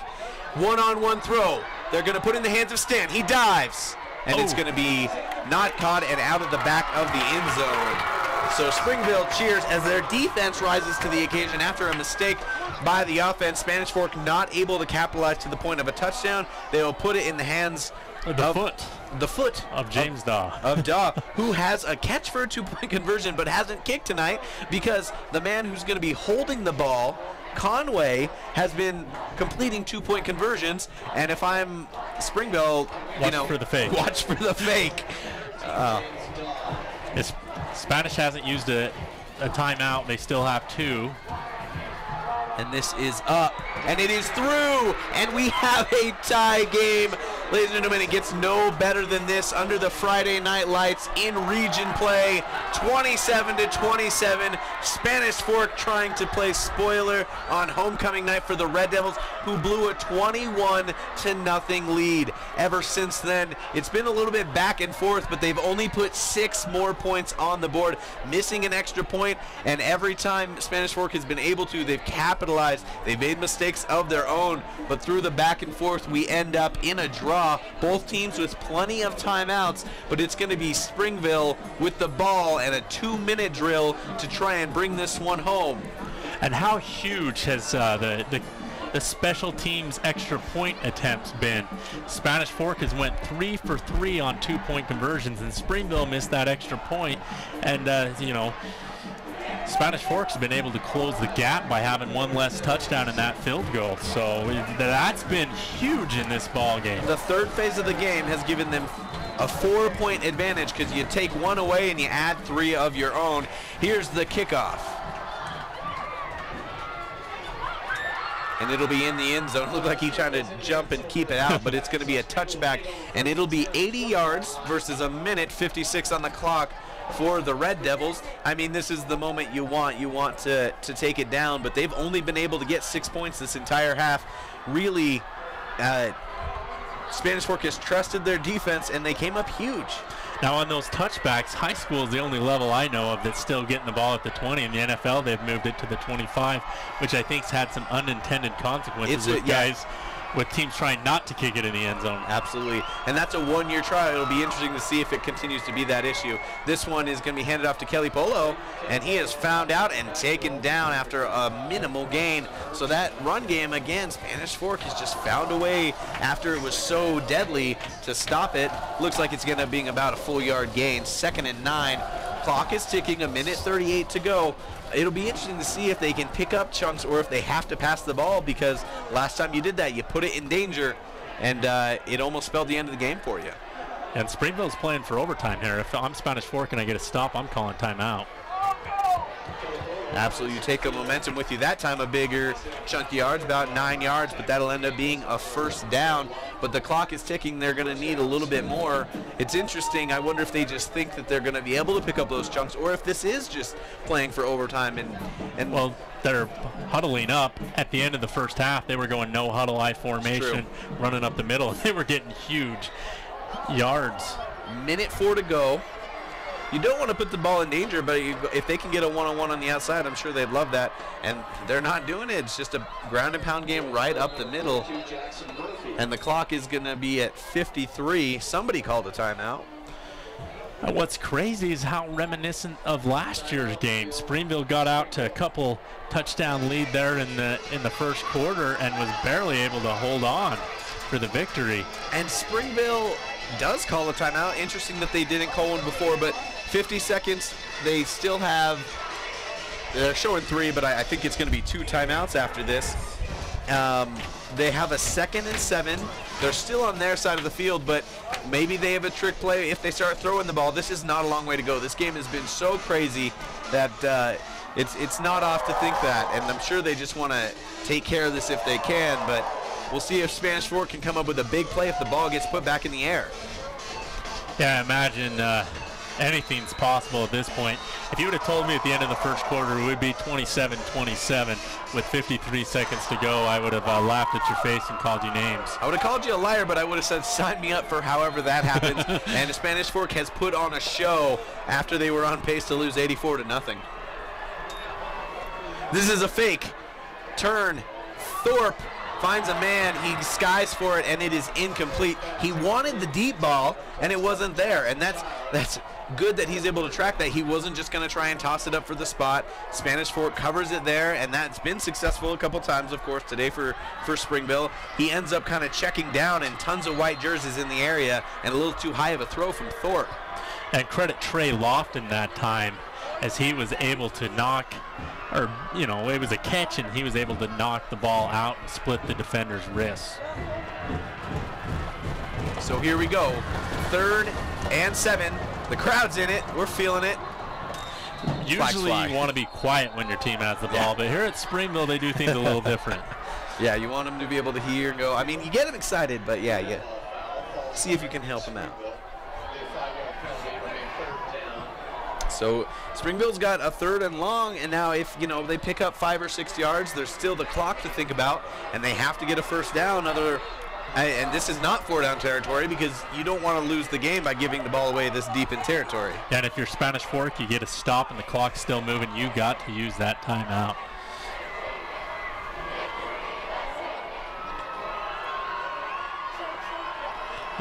They're only blitzing 3. It's a screen. Lots of space and almost a first down, but not quite. So the clock is ticking, and they've got a 4th and 2. Spanish Fork's not using a timeout. That's interesting. I pretty much can let the clock run out here. I think Springville at this point is saying, well, if they're not going to call timeout, we're not going to, or they are going to. They might be throwing the old Hail Mary. You might want to look for a trick play. They might say, hey, with all this time on the clock, we might as well go for it. Yeah, this, unless he takes a knee, this could be a huge opportunity.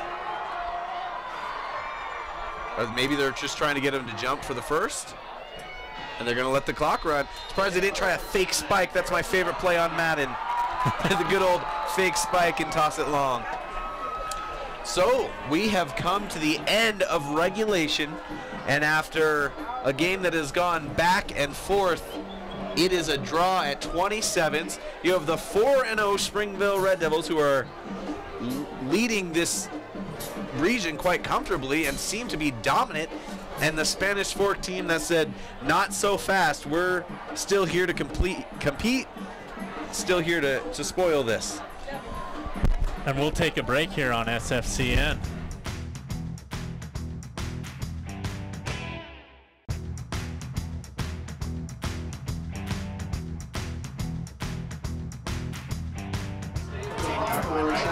Welcome back to Springville High School. The captains are headed to the middle of the field for the coin toss for overtime. We stand at 27-27. You had 3 consecutive touchdowns by the Red Devils, just 6 points in the second half. They missed an extra point, which right now would be the difference. 3 times the Dons have completed 2-point conversions. And then they kick a late field goal to tie this one up. And I mean, we've seen double passes, we've seen turnovers, and it's been a pretty spectacular way to get to overtime, but somebody's going to win it. This is our second overtime game here on SFCN, as the first one was Maple Mountain versus North St. Pete. And North St. Pete ended up getting a touchdown, and Maple Mountain was only able to get a field goal, and that was the difference in that ball game. So very exciting night here in the second week of region play. Is we'll see if Spanish Fork's able to complete the comeback tonight. And what a way to go with the game that would be for Spanish Fork. After a disappointing loss at their homecoming last week, kind of losing it at the end there to their crosstown rival Salem Hills, and a couple of frustrating other losses early in the season. But to go 1-1 and beat the team that is a clear favorite in the region would be a huge way to move forward. And we'll see how this one comes out in just a moment. Yeah, and anything can happen here. I mean, I am at a loss for words because I'm really surprised by the way this game was going. That Spanish Fork was able to capitalize on some Springville mistakes, get back in this thing, and we'll see if they can't pull this out in overtime. And they won the toss, so they'll start out here on defense.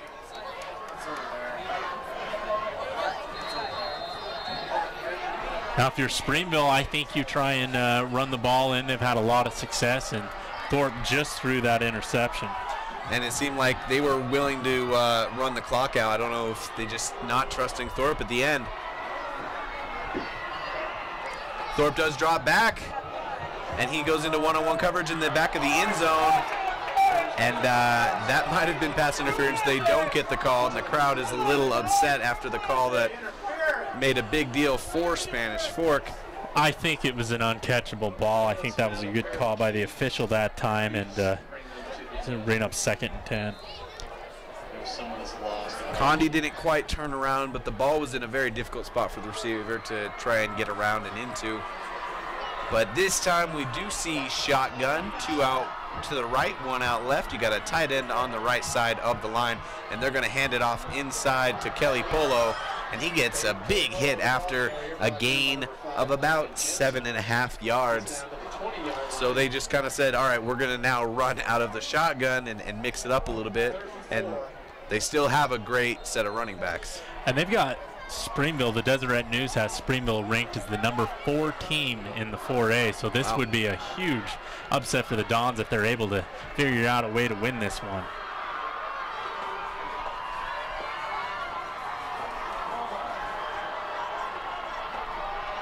And the handoff just outside of the guard, and Kelly Polo keeps on trudging. I mean, that was a hard-fought 3 yards, and it looks like that will be a first down. Got it by half a yard that time, and first and 10 from the 14.5. Or they're marking it right at the 15. So I'm pretty sure of these rules. We did some games last year, but if they score, Spanish Fork will have an opportunity to respond. They will have to match them. If they kick a field goal, Spanish Fork will have the option to win, tie, or not score. And Kelly Polo gets hit in the backfield, keeps on fighting, and now it's just a battle for the ball. Campbell tries to rip it out at the end there, but they'll go ahead and call it a stalemate. Now, if you're Springville, you might want to think about going for 2. Spanish Fork's 3 for 3 so far in this game, and if you score, you got to be prepared for Spanish Fork to convert on that 2-point. Something you got to think about. I mean, you did miss an extra point as well, so points are a premium in overtime, especially when you're the first team to go. You got to set the bar high for the other team to match. Oh yeah, I'm thinking they would not want to settle for a field goal here, and then they do have to be very conscious, and there's a lot of space in there, and that's going to go all the way down to about the 2-yard line. That handoff goes on the inside to Jackson Murphy, who had a big play back in the first quarter, but has been a lot of Kelly Polo ever since then. Yeah, it has been. And Spanish Fork, though, they've got to keep him out of the end zone here, because you know, if you score a touchdown, you want to just run right to your sideline, congratulate each other, and then go shake hands. But if you can keep Springville out of the end zone here, that'd be huge. 1st and goal.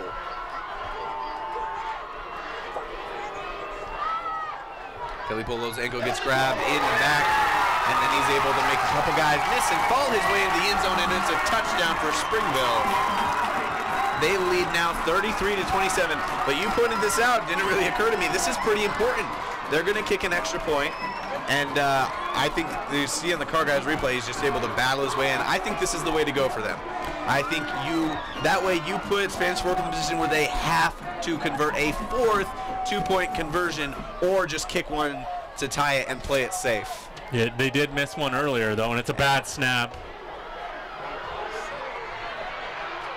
And that is going to be incomplete. A bad snap.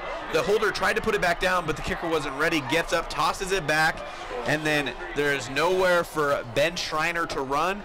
He should have launched it into the end zone at least to try, but couldn't find anything. He gets taken down, and now all it takes is a touchdown and an extra point for Spanish Fork to win. But, hey, we've seen this Springville defense stop them several times tonight, and they've got 25 yards to go, and then they do have to get some sort of points after that. But field goal is not an option, and any turnover would end the game.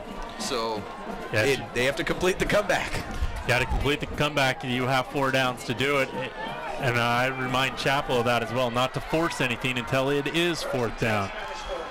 Man, that was a crazy play. Tried to wait, let it develop, and difficult spot for Springville. Here they go. They go for it all on the first play, and it's going to fall incomplete, and that is very lucky because the safety went over there and just settled in and waited for it. He misjudged it, and luckily it fell incomplete, but he just tried to go for the one-on-one with Condi, but the safety was there, 3 seconds before the ball. I apologize, this is not Condi, that is Stanton. Yeah, they've ran that little fade pattern multiple times, and the safety, once again, is in great position, but Stanton still had a chance at it there. That is Cole Bowers, who's a very good athlete and just a junior. I've called him in a few sports as well, and he really could have ended things there. All right, Chapel steps back once again. He looks out for the slant. This time it is to Condi. He finds some space. He's headed out, goes up the sideline for a couple more, and he gets about 7.5, 8 yards on the play, and it'll be 3rd and 2. And again, they do need to get a first down here to give themselves a little bit more life. You have got to score this time around. They have 2 downs to get the 3 yards. The field goal is not an option unless you want to be fired as a coach. I think, someone on the sideline would just have to stop him right there. Exactly. You got Higginson by himself with a corner, out wide left, a safety over the top, Condi in the slot. They're going to hand it off, and a little unexpected, and the ball is fumbled, and Springville picks it up, and that will be the end of the game. Lomax had the first down, had plenty of space. He's been the workhorse all night. Haven't seen a thought of the ball coming loose, and that gets ripped out. And Springville comes up with the big turnover, the big defensive play after almost coughing up a 3-touchdown lead. And they will win this one 33-27. Condi is in the middle of the field, very upset and frustrated. You just saw him move off of camera, but frustrating for a young man. They worked very hard and almost completed a spectacular comeback. Yeah, they did indeed, and just a little bit too short, but give the Dons some credit because I thought they were dead in the water, and they went ahead and took this thing into overtime, so maybe that'll give them some confidence going into the Maple Mountain game next week. We'll be right back in just a moment with your MVP Sports MVP of the game, and to wrap things up here from Springville High School, you're watching Spanish Fork Channel 17. Need a new car or truck? The Car Guys has the best selection of used vehicles at the best prices in Spanish Fork. The Car Guys know their automobiles to get you the best car for your needs and your budget. The Car Guys at 872 North Main in Spanish Fork. MVP Sports is the #1 source for sporting goods in Spanish Fork. Football, soccer, all the fall sports, we've got you covered. Check out our new custom t-shirt builder. Design at home and we'll build it for you. MVP Sports, 72 North Main in Spanish Fork. 33-27 is your final score. The hometown Springville Red Devils win their homecoming game in dramatic fashion after a blistering start to the game. The Spanish Fork Dons, the big-time underdogs, show a lot of spirit by fighting their way back, doing some excellent things with big plays and special teams to draw it at 27 in overtime. Springville able to get the touchdown, and on the final play of this one, Spanish Fork gives up the ball on a fumble, and that's 2 straight games where fumbles have kind of been the knife that ends the game for the Spanish Fork Dons, but a valiant effort. They showed they could play with a top 4 team in this state. 0-2 to start region play, but a lot of reason to be excited as they move forward. 33-27 is the final, but of course MVP Sports with all the spectacular football still has for you an MVP Sports MVP of the game. We have some fireworks going off if you can hear what's going on. It is all good cracks going on, but Chris Hurst is right here with our MVP Sports MVP of the game. We're going to go with the sophomore tonight, Noah Conway. He did it all on those extra point attempts as he was 3 for 3 on 2-point conversions, and also as the running back had a 52-yard pass play down to Jackson Higginson, and that was the play that I think sparked the comeback, because before that play they were down 21-0 and looked dead in the water with no momentum at all in this ball game. He completed a lot of big plays, made a lot of good things happen. Now, would those fireworks have gone off if they would have lost because it's homecoming? I'm just wondering. No, but they would have saved them. Okay. Save them for another night. Big party going on in the middle of the field. Congratulations to Springville. They really are a spectacular football team and represent Region 8 well. We'll see if they've got difficult games to come. But next week is really the big one for Spanish Fork. As a city, you've got Maple Mountain and Spanish Fork. They're going to go at it under the Friday night lights to compete for who is the Fork champion, if you will, who gets to take the fork and eat the steak at the end of the night. Maple Mountain had a good night against a very good team, but both teams frustrating starts to the season, but both with a lot of talent, so we'll see how things turn out when they come together. Any final thoughts, Chris? Yeah, I think if you're Spanish Fork, you are 1-4, 0-2 in region, but you've played some of the tougher teams early. They cannot get discouraged. There are winnable games left. There is a chance to make it into the playoff push. And if you're Springville, you 2-0 in region once again. They didn't lose a region game. You've got to feel pretty good about that. But like I said, for Spanish Fork, do not get discouraged. Keep your heads up. There is some winnable games, and you will have a shot to fight for that, for a playoff spot for sure, and maybe even a home game in the playoffs. Yeah, and if you can compete with a team like this, you compete with any team in 4A. So if you make the playoffs and win one game there, that's a great way to move forward. And of course, a lot of young guys starting. You have a sophomore MVP Sports MVP of the game. We'll have to see if Conway ends up being that quarterback in a year or two. Really good to see his arm and competent execution of some excellent plays. But it was an entertaining night, and we would like to thank you for joining us here on Spanish Fork 17. My name is Mitchell Marshall. You've been hearing me and Chris Hurst. We want to thank our entire crew, cameramen, everybody in the truck. We love to watch Friday Night Light football with you.